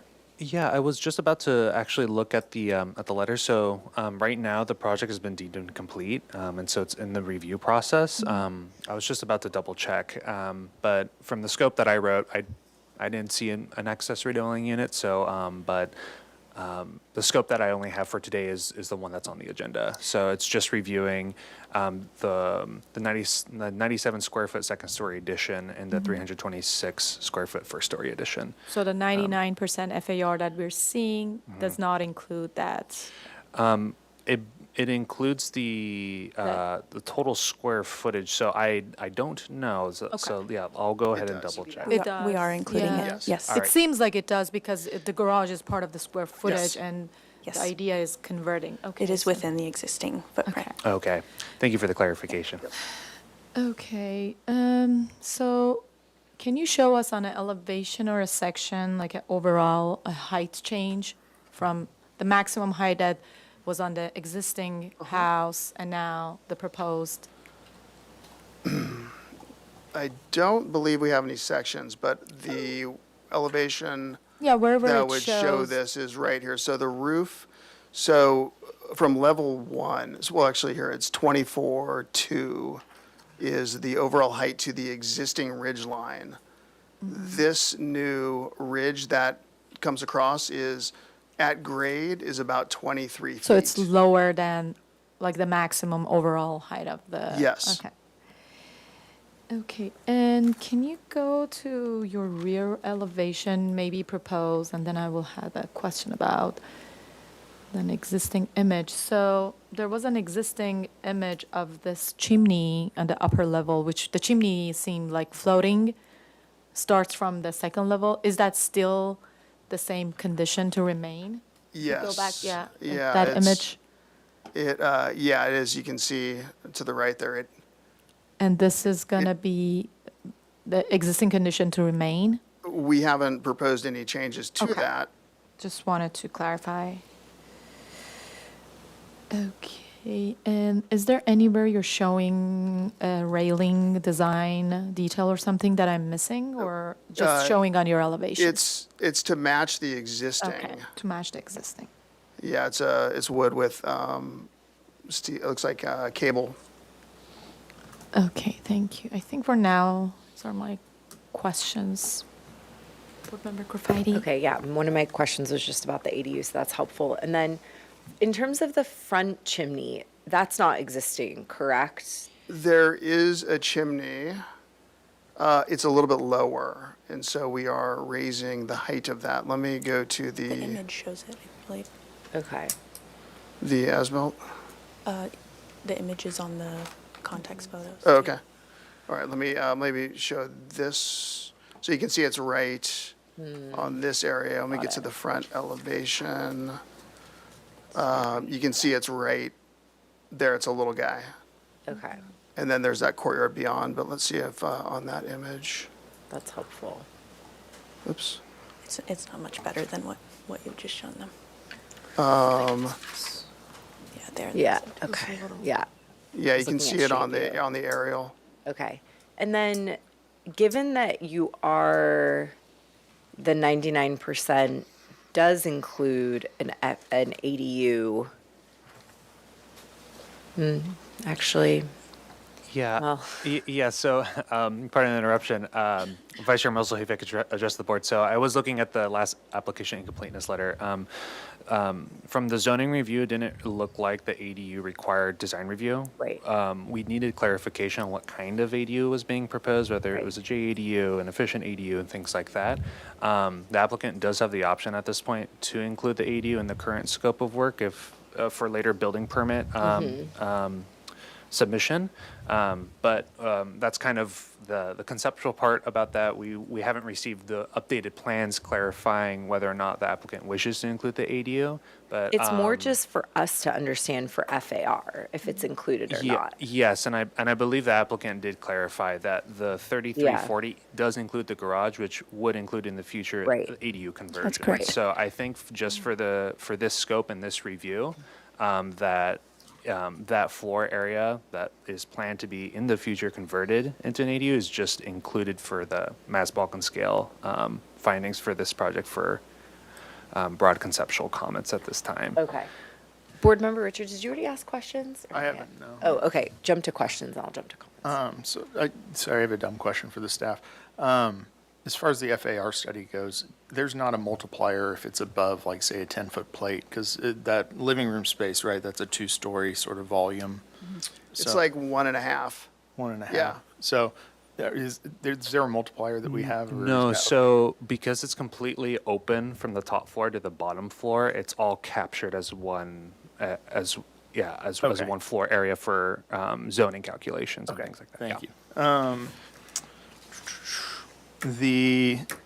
That rear chimney, if we could go to that elevation. On the technical drawing or the photo? We could do both, I think. So- So it's, you're floating it on both of them, or Well, it's existing floating? It's existing, it's existing floating, yes. Okay. But we'd be open to doing something to, maybe it's got some sort of corbel or something to finish it. Yeah. Yeah. Okay.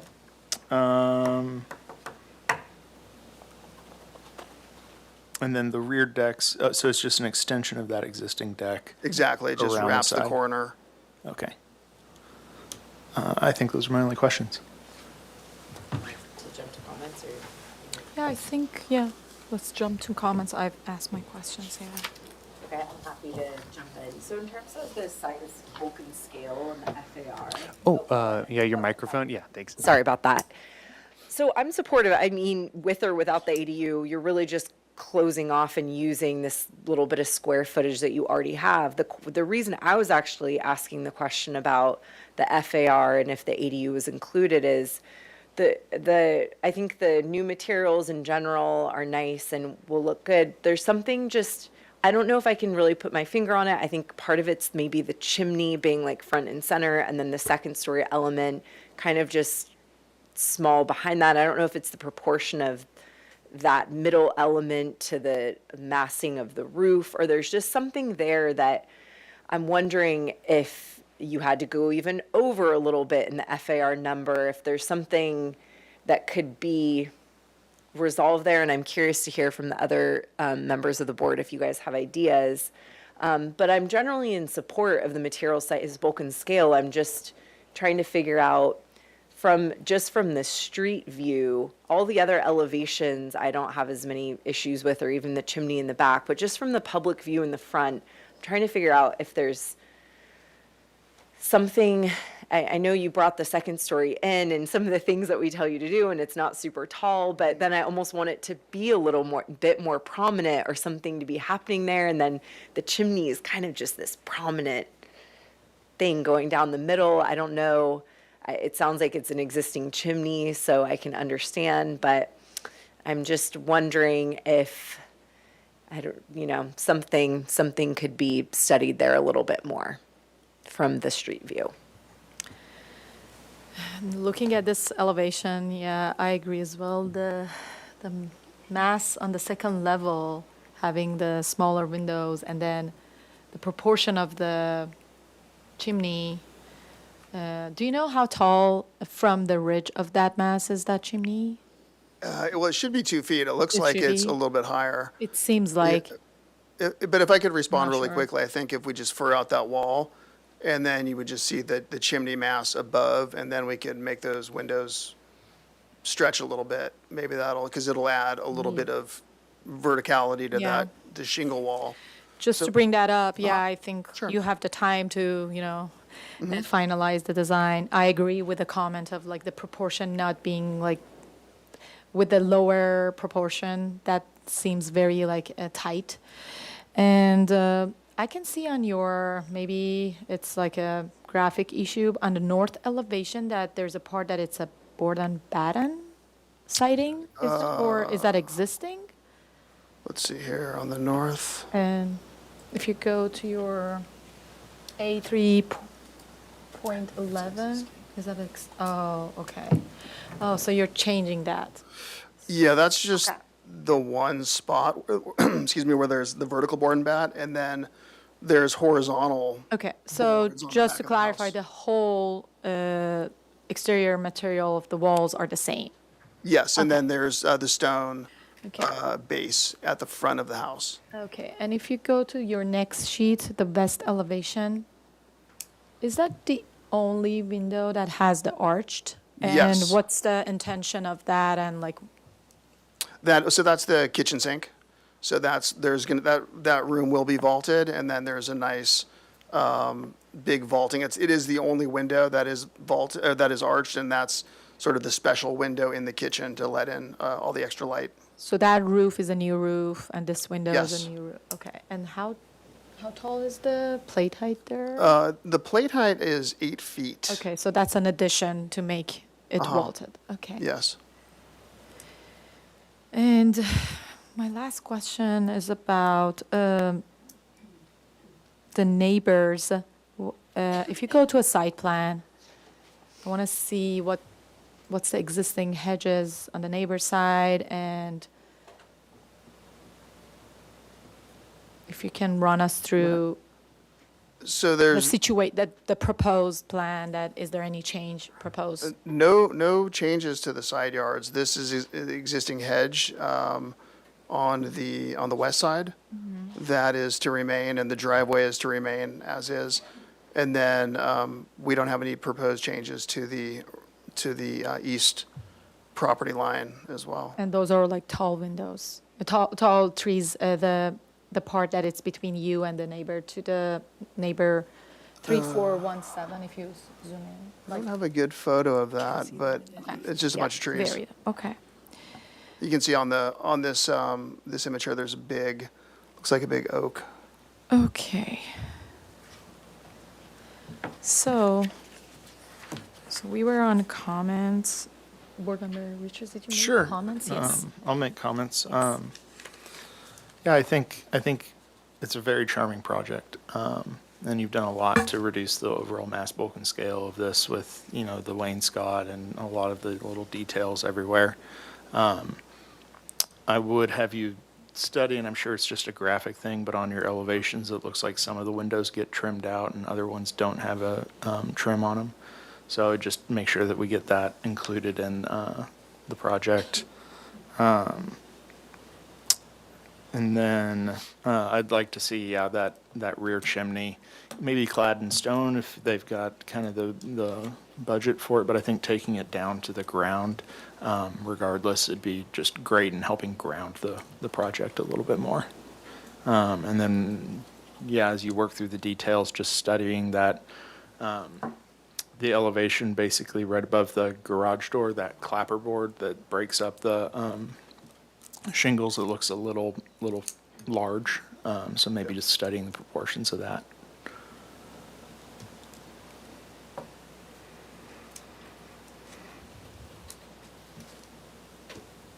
Is that it? That's it? Okay.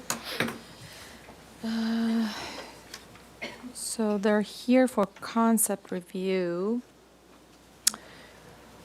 Do we want to, we need to continue the project to PDA? Oh, yeah, Kim? thanks for the question, Vice Chair Musley. So for this one, because it's just a conceptual review and they're still in the incompleteness cycle, we're not abiding by the Project Streamlining Act deadline, so you can continue indefinitely. For To the this full one. board. If you would like, yes, that Okay. is up to you. But Sure, full board? Either. I think it depends what your comments are in your motion and how much you would like to see revised or changed. I don't know, Board Member Richards, you didn't say anything about the front elevations of your, so I think it just depends, like how much are we wanting them to possibly change? But if it's not a lot, then I think consent makes sense. If we do want something changed. Yeah, the front elevation doesn't, it's Okay, you're not fine. offensive to me, Okay. I'm fine with it. I think it can go. Yeah, I think like if like we have all the comments that Okay. we made, I think like it's progressed Consent. enough to go consent. I agree. Yeah. Yeah. Okay. Okay, then I'll move to continue the project indefinitely to the consent calendar with the following comments. That the applicant to study the front elevation proportions of the upper geometry, the size of the windows, the height of the chimney, and the proportion of the chimney to the upper level mass. And the applicant to revise or update elevation to show all windows has cohesive trims. And the applicant the board recommends that the applicant extend the rear chimney to the ground so that it's grounded, and if possible, for the applicant Consider budget-wise, cladding it. consider making it stone clad. We prefer. And Board Member Richards, you have a comment about above the garage door. I'd just roll it into the studying the trim. Yes, and making studying sure the there's trim consistent trim around the house, around the house at the garage doors, above. above the garage doors. Okay. And we don't need to do any findings today, correct? That is correct, though, if you would like to waive the FAR requirements for over 85%, Yes. is what we're looking at. The board supports the FAR, noting that the additional mass is centered to the house and doesn't affect the bulk and scale of the house. So we do support the FAR waiver. Okay.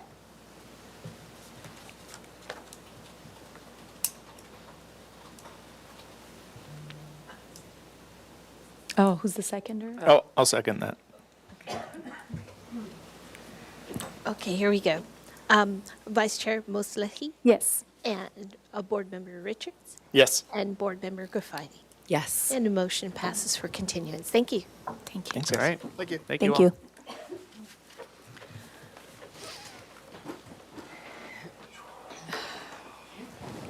Okay, our last item, 467 North La Cumbre Road, proposal for a 508 square foot second story addition and 305 square foot first story addition to an existing 2,244 square foot single family home with an attached 454 square foot two-car garage, new carport with auto shade, addition to backyard trellis and minor grading work. The total proposed 3,057 square feet on a 7,567 square foot lot is 99% of the maximum required floor area ratio. No final appealable decision will take place at this hearing. Neighborhood preservation findings will be required when the project is reviewed for project design approval. And Vice Chair Mosley, I just wanted to say also for this project, it is, as you'll take note, it is over the 85% maximum required floor area ratio. And so if the board would consider also another FAR waiver for this project as needed. Thank you. Okay, thank you. With that, hello, welcome. Right, Please hello. state your name for the record, and you have 15 minutes to present. Yeah, I'm Bill Wolf with Pacific Architects. I'm here with the owner, Sherry CA, and this is our project. So it is an existing two-story home. It is kind of a flag lot. We'll get to that in a minute. The home has a driveway in the front that accesses straight ahead, and on the east side of the property is a very large hedge. West side, there's some plantings, and the rear, there's some plantings too. So just to, while we're going through photos, this is actually the hedge on the east side. That's about 12 and a half feet tall. Here's that hedge continuing down across the back as well. So the side and the back have hedge, large hedge. I believe it's Piscator, probably, something like that. Eugenia. Eugenia? Okay, all right. Okay.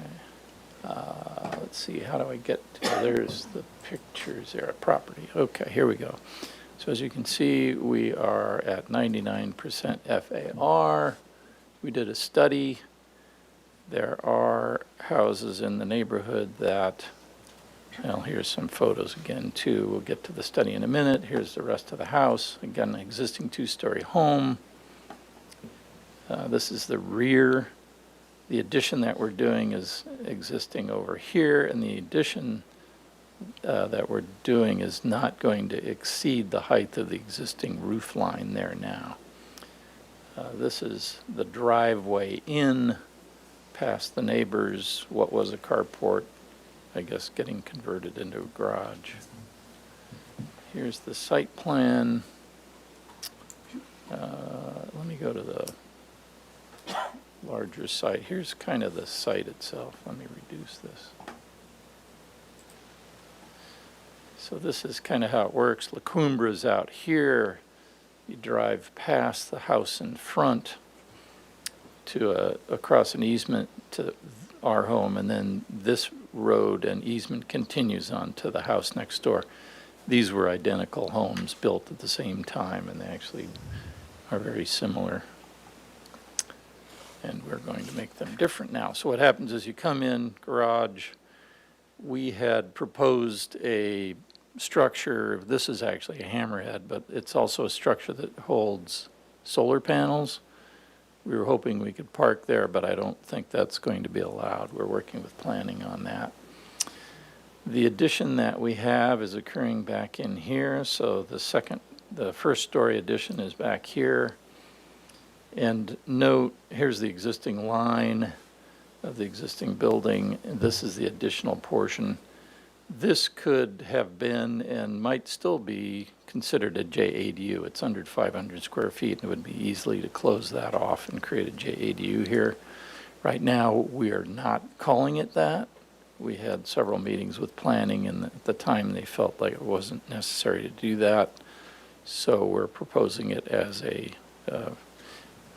second master. And the reason we're doing this is really an aging in place. The clients are, as we all are, all getting older. So we'd like to have a place for them to have family or a caregiver stay and have a home for them too.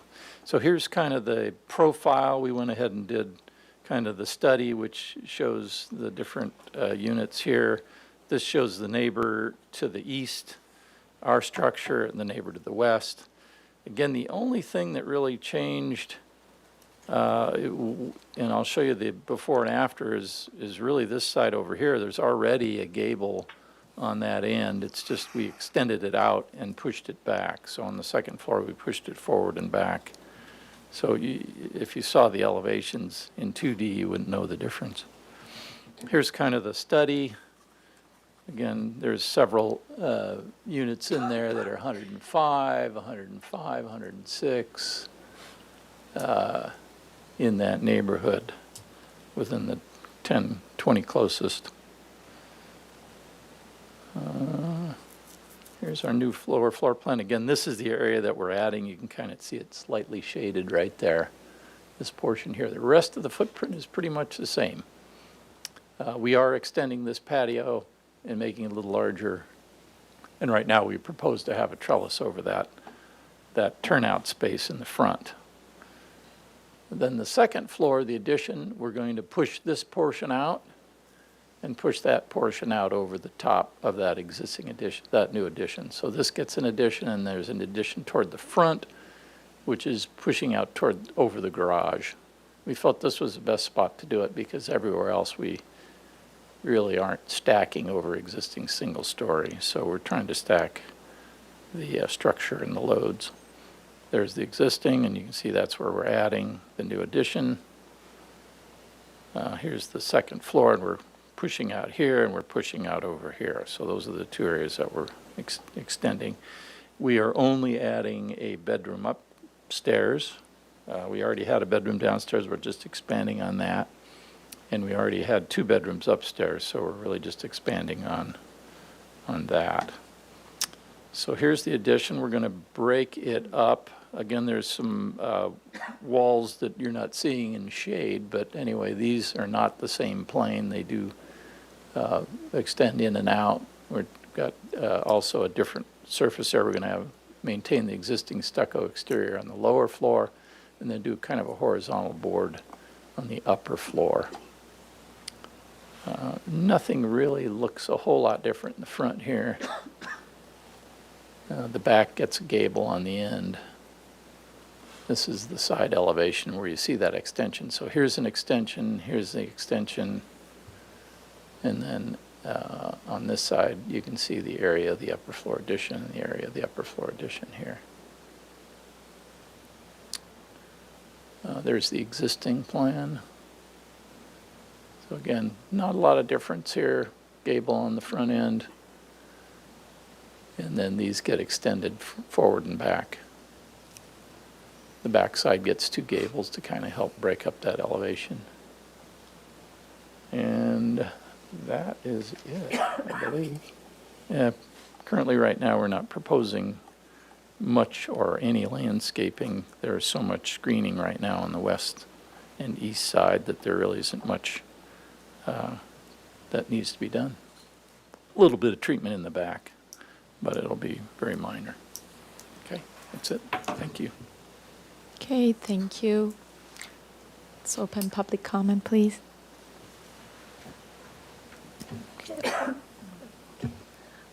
I believe that we have received 2 letters, correspondence from Johannes Sawyer. And upon checking the room, we don't have any speaker slips right now, but on virtual comment, we do have a raised hand by Johannes Sawyer. Here we go. Mr. Sawyer, can you hear us? I can. Can you hear me as well? Yes. You have 2 minutes to afternoon. speak. Thank you. Good afternoon, Co-Chair Mosley and members of the board. My name is Johannes Sauer, and I'm the owner of 465 North Lacombe Road, the immediately adjacent property to the east of the project under review today. I'm joining you remotely from Taipei, Taiwan, where I'm traveling on business. I wanted to participate because this matter is important enough to call in from the other side of the world. We've submitted very detailed written comments this previous week, and I hope the board has had the time and opportunity to review them. I would like to highlight 3 points briefly.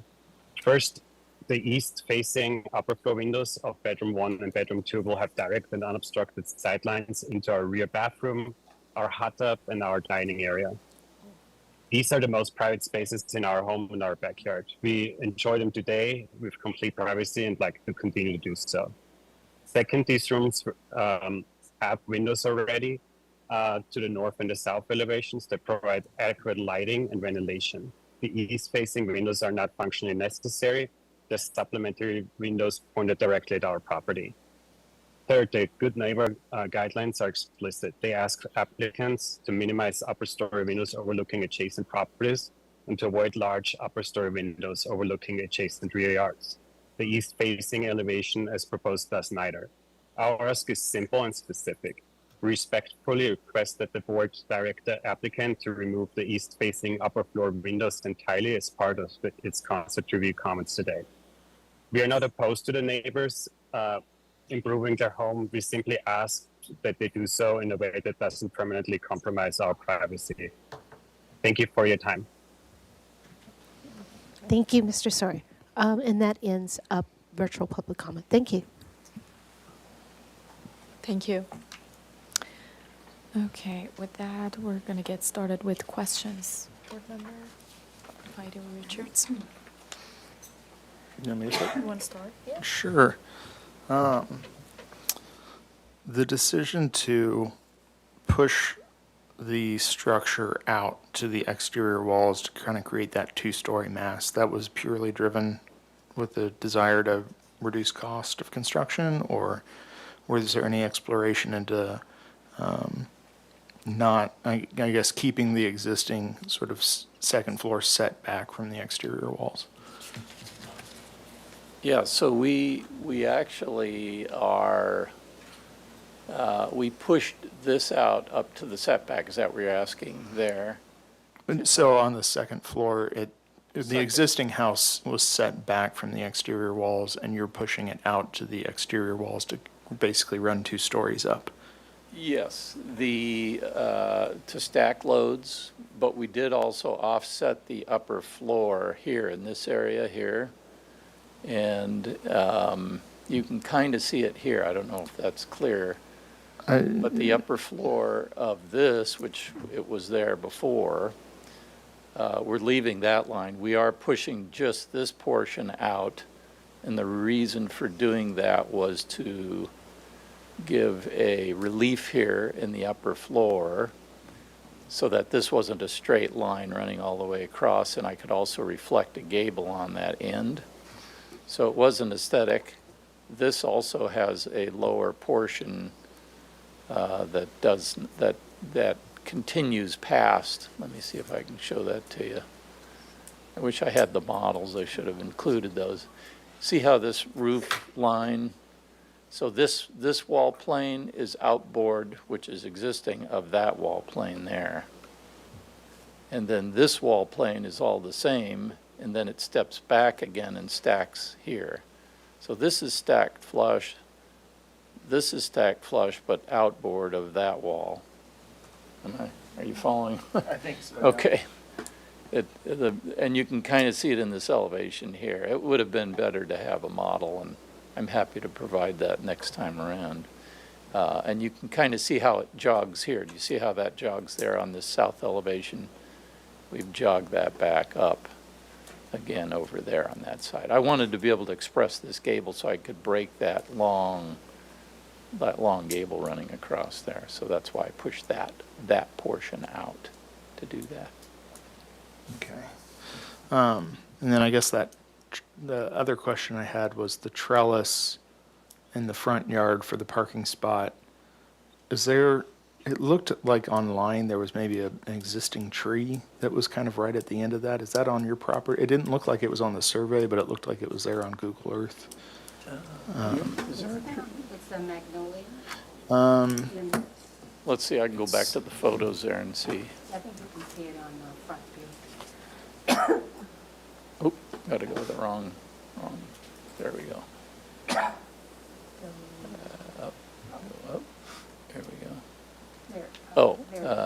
that right there? Okay, yeah. And that's not interfering with your proposed parking space there or trellis? It would be removed, yeah. Okay, so it would be removed and Yeah. it's just not showing up on Yeah. the survey? Yeah, it isn't, yeah. Yeah.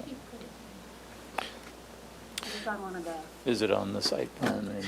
Yeah, and just to clarify for the board members and their questions is that we've only reviewed this project once, and one of my corrections is to show the trees that are going to be affected and clarification, and yeah, I usually let applicants know we need some kind of replacement species up to the board, so we're still working at those details, but very much welcome. Thank you for noticing the trees, and yeah, we'll take any comments for concept. Thank you. Those are all my questions. Questions? Okay, Board Member Corfidi? Not too many questions. Confirming height to the top of the ridge line, 21 feet, 3 inches. Or what's the max height? Yeah, let's see if we show that on our elevations. We aren't exceeding what is there existing. We're Yeah, actually okay. below that, but, yeah, there's, that, if I had better eyesight, I think it says 21. Does that, can you read that? 21. Oh, yeah, and through the vice chair to the applicant, you can zoom in if you use the Oh, little yeah. plus button there, right. right next to the, You're right, yeah. yeah, up there. You can zoom Yeah. in and subtract to zoom back out, So I yeah. don't have to go blind. 21, 3.5. Okay. Yeah. And then kind of building off of one of the questions Board Member Richards had, what did you, thinking of that second story elevation, and I think it's on the eastern side, but kind of the left side if you're looking at it from the front, did you consider playing around with other ways to bring that form on the second story more in central? Yeah, if we look at the elevation home. here. So the way it works in floor plan kind of dictates a lot of it. There is a stairway that is sort of taking up a lot of the center area here. I mean, let's see here. Let's go to the upper floor. If it pushed over, we wouldn't be stacking loads on that wall. Now we'd be interfering with kind of the inside edge of the garage, which from this elevation, it kind of felt like it was feeling nice to have a larger entry opening there in the window there. So this element here, if it was shifted further over, maybe, but circulation-wise, it might be a little more challenging to make that happen on the upper Okay. floor. The way the hall sort of dictates that and the way it works, it just seemed to fit a little nicer that way. This Okay. would get pinched and become kind of an unusable area if we scooted it all the way over, Okay. so anyway. And then the window, can you just pull up the elevation? I think it's on the eastern side of Yeah. the public commenter. I just want to look Yeah. at the windows and if you could just talk Yeah, about I those can sizes show and you cell right heights. now here as well while we're looking at the floor Yeah. plan, and then I'll take you over to the elevations. Let me zoom into this real quick.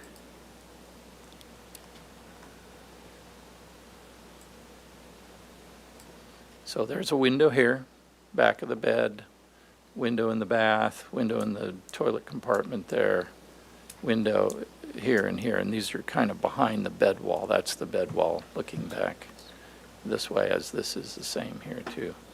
So then to go to the elevations,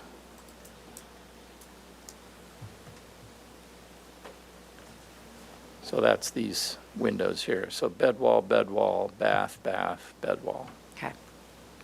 And I will note that it's a 12-foot-6 high hedge there. And if you look at that profile that we did, well, or the elevations, it would be difficult to look down for two reasons. One is, let me go to that saved. It was in the study I think we did there.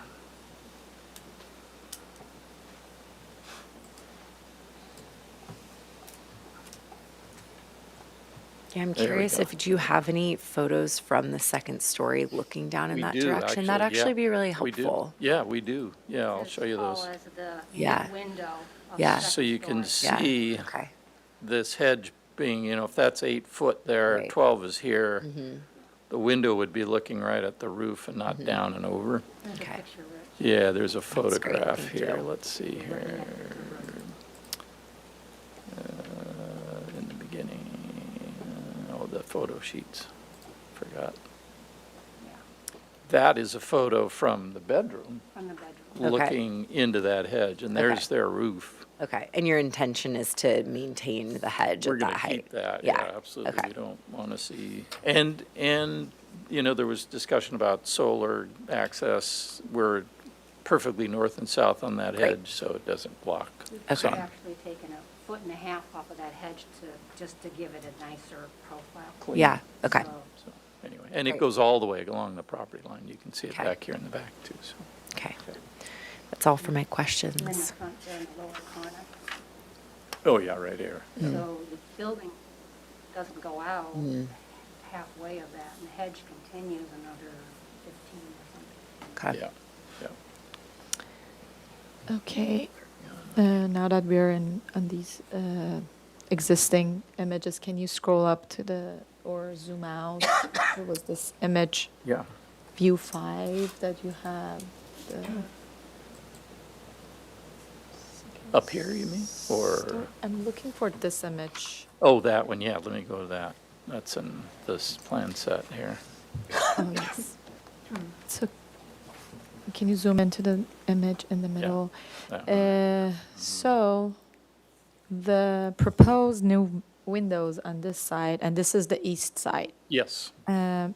What are the sill heights proposed for those? I think we've got 7 foot head height, and they're probably 3 foot tall, so there's probably 3.5. What is it now, those existing Oh, ones? the existing, there's One of them is really- like high, probably for a bathroom, but. Yeah, I don't even know. There's one window here. That's quite low, though.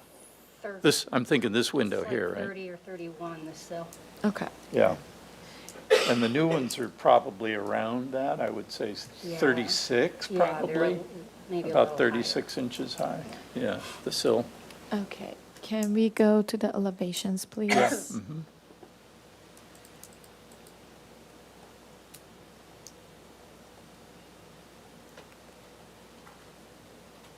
North elevation, can you zoom in, please? You mentioned that, I don't know if you have studied, but you have a thought of having the geometry on the left side above the garage more to the right. Is that possible? It So could. that the window can be centered with the garage? It could be. Floor Oh, well, plan I mean, wise? we'll be clipping the ridge there, probably too close, so this window might have to go up a little higher, that's the only thing. It's probably a 36 or 30-inch sill there. And there are some, okay, those columns are for the trellis, okay. And there are 2 Yeah. column proposed, those are new at the entry door? Or Yes, yeah, this entry does get rebuilt. I think there's a gable on it now. I've Okay. forgotten now exactly what that looks like. Here it is. And- Here it is now. It does that. There's no So we're covering. we're extending this front porch over and then posts, 2 posts to pick up that. Okay. And That- if you go to your south elevation, Uh-huh, scroll to yeah, the right, let me- what's the program behind that upper story, the large window in the center? This one here, Is this a- that's a master bath. There's a tub just below that, right here. This Yes. window? Yeah. That's a tub.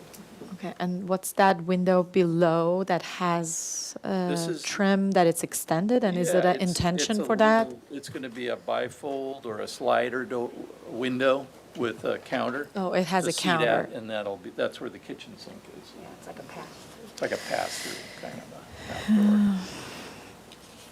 Okay, and you mentioned that the hedge will be trimmed.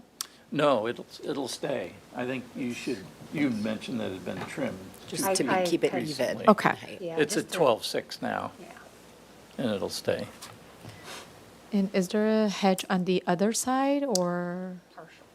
partial, How not as tall? heavy, yeah. We have a photo of that, let me, If you can go to a site Yeah. plan or image that can show us. yeah, the photos show the The landscape neighbors better. he has a window, the houses are almost identical, so that window of the front bedroom, his house is pushed back, so that window looks directly into our backyard, and so there's a hedge there that's growing to kind of just. It's hard to tell, here's a tree, Okay. and it's not as tall. Yeah, it's not as tall. There it is there, can you see that? It's about line? 9. Looks like 8 or 9 feet, 8.5 yeah. feet right now.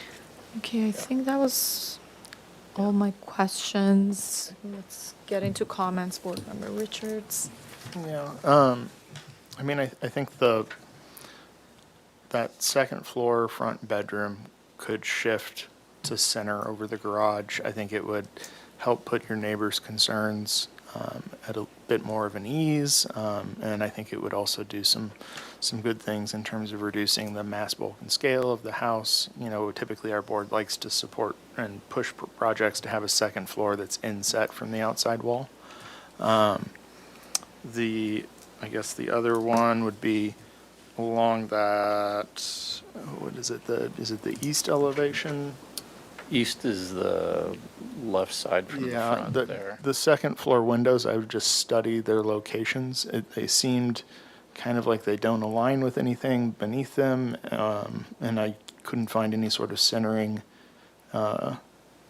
logic that I could understand on how they center in the room and work within the room.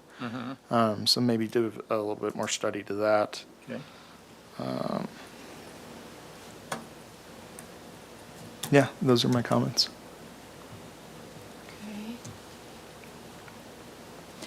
I think most of my comments was covered. The front north elevation geometry be centered to the garage.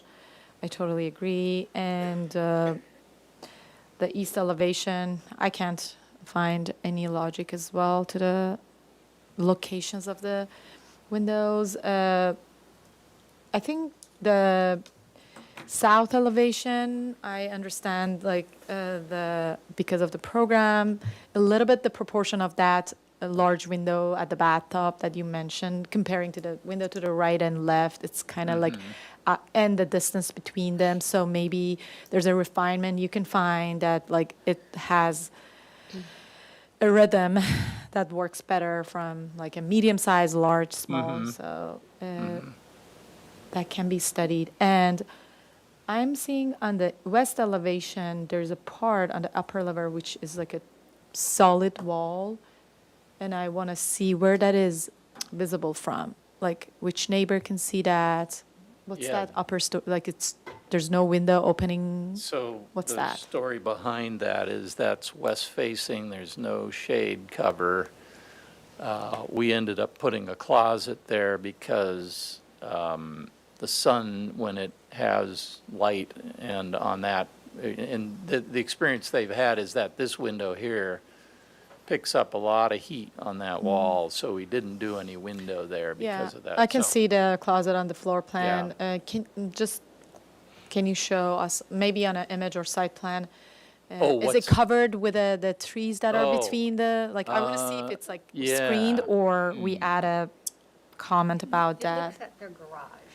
Looked at their Looks at the garage. Yeah, let's see. Okay, I'll see what other board members' thought is on that and we Yeah, can move let's see forward if with we that. show that anywhere. I don't know if you have access to the Google Earth or not, but. Yes, yeah, I um, do. Maybe you Yeah. can take a There's look real one quick. window on that wall that is to the north, as far to the north of that room as it can be, and it looks out over the garage. So that's the only window Is it- currently on that. Yeah, that's it there. That's it? There is a window is a now. window There's a there, yeah. window, but you're closing it. It's on the north, Yeah, on the farthest yeah, north. yep, Okay. yep, yep. I mean, we could put Is there some- screening, much screening No, on that There's no- property line? There's no screening on that property line. Yeah. No. Okay, I think that was my comments. Okay, I agree with what's already been said. I also appreciate that you're coming to us with the plan that you want and not like, well, maybe we'll make this a JDU and this and that. It's better to just to see, your actual plan and not have to like slap something together just out of fear that, FAR or something. I don't have an Work issue better with as the FAR. Although I do agree with what Board Member Richards mentioned, where if it's possible in your program to bring in, the second story on the left side in at all central, and maybe it's just the portion right above the garage, but just looking at our guidelines, one of the things that's nice is that you do have a lot of breakup in the walls and ridge lines and everything, so it isn't just like a two-story box, but it would still be nice if possible to shift that and center it. I think aesthetically it would Yeah, I think we can do that. create a more welcome entry as well. And then the height isn't changing and it's already pretty modest for a second story at 21 feet. I also agree with Vice Chair Mosley that typically we don't like to see, massings without like even a small window. So maybe just study, what's the view on the other side of that? Is there possible for a small opening? You're talking about the west side. The west side, yeah. In terms of the east side, and I read the public comment before the meeting and appreciate the virtual comment as well. I think it's helpful to see the height of the hedges, and it sounds like the intention's to maintain those and, open to working together as well on vegetation and making sure privacy is maintained on both sides. Also, I do think that the windows on that elevation are modest in size and sill height as well. And trying to think if there's anything else. I think this will be an improvement to what's there, and I'm happy to support the project. Okay. I think I'm ready to make a motion. So do we think that it's an indefinite continuous to full board? Yes? Full board? Yes, I agree. Okay, I move to continue the project indefinitely to the full board with the following comments. The board is supportive of the FAR. Should I mention that we waive that because it's a requirement? Correct, yes. Yeah, thank you. And we are supportive to waive the FAR as the overall height of the project is not changing. And we think that with the revised massing design, it will be appropriate to the neighborhood. The board recommends the applicant to study the second floor bedroom location, the mass of the second floor bedroom location to be centered to the garage from the north elevation, and study the relationship of the window with the roof of the garage. And the applicant to study the east elevation windows and openings locations to have a rhythm and a logic to the first level and also the roof line. And that will help that will help to improve what's the neighbor to the, is that east side or East side yeah. is viewing. And the board recommends the applicant to study the west elevation, solid wall to accommodate an opening so that it's not a complete solid wall. Anything else? Did we talk about Oh, window the- rhythm or window breakups? Yes, the second level. And as mentioned by the staff for the next hearing, to provide a plan that shows all the trees that are to be removed and the proposed landscaping. And did you have a material board?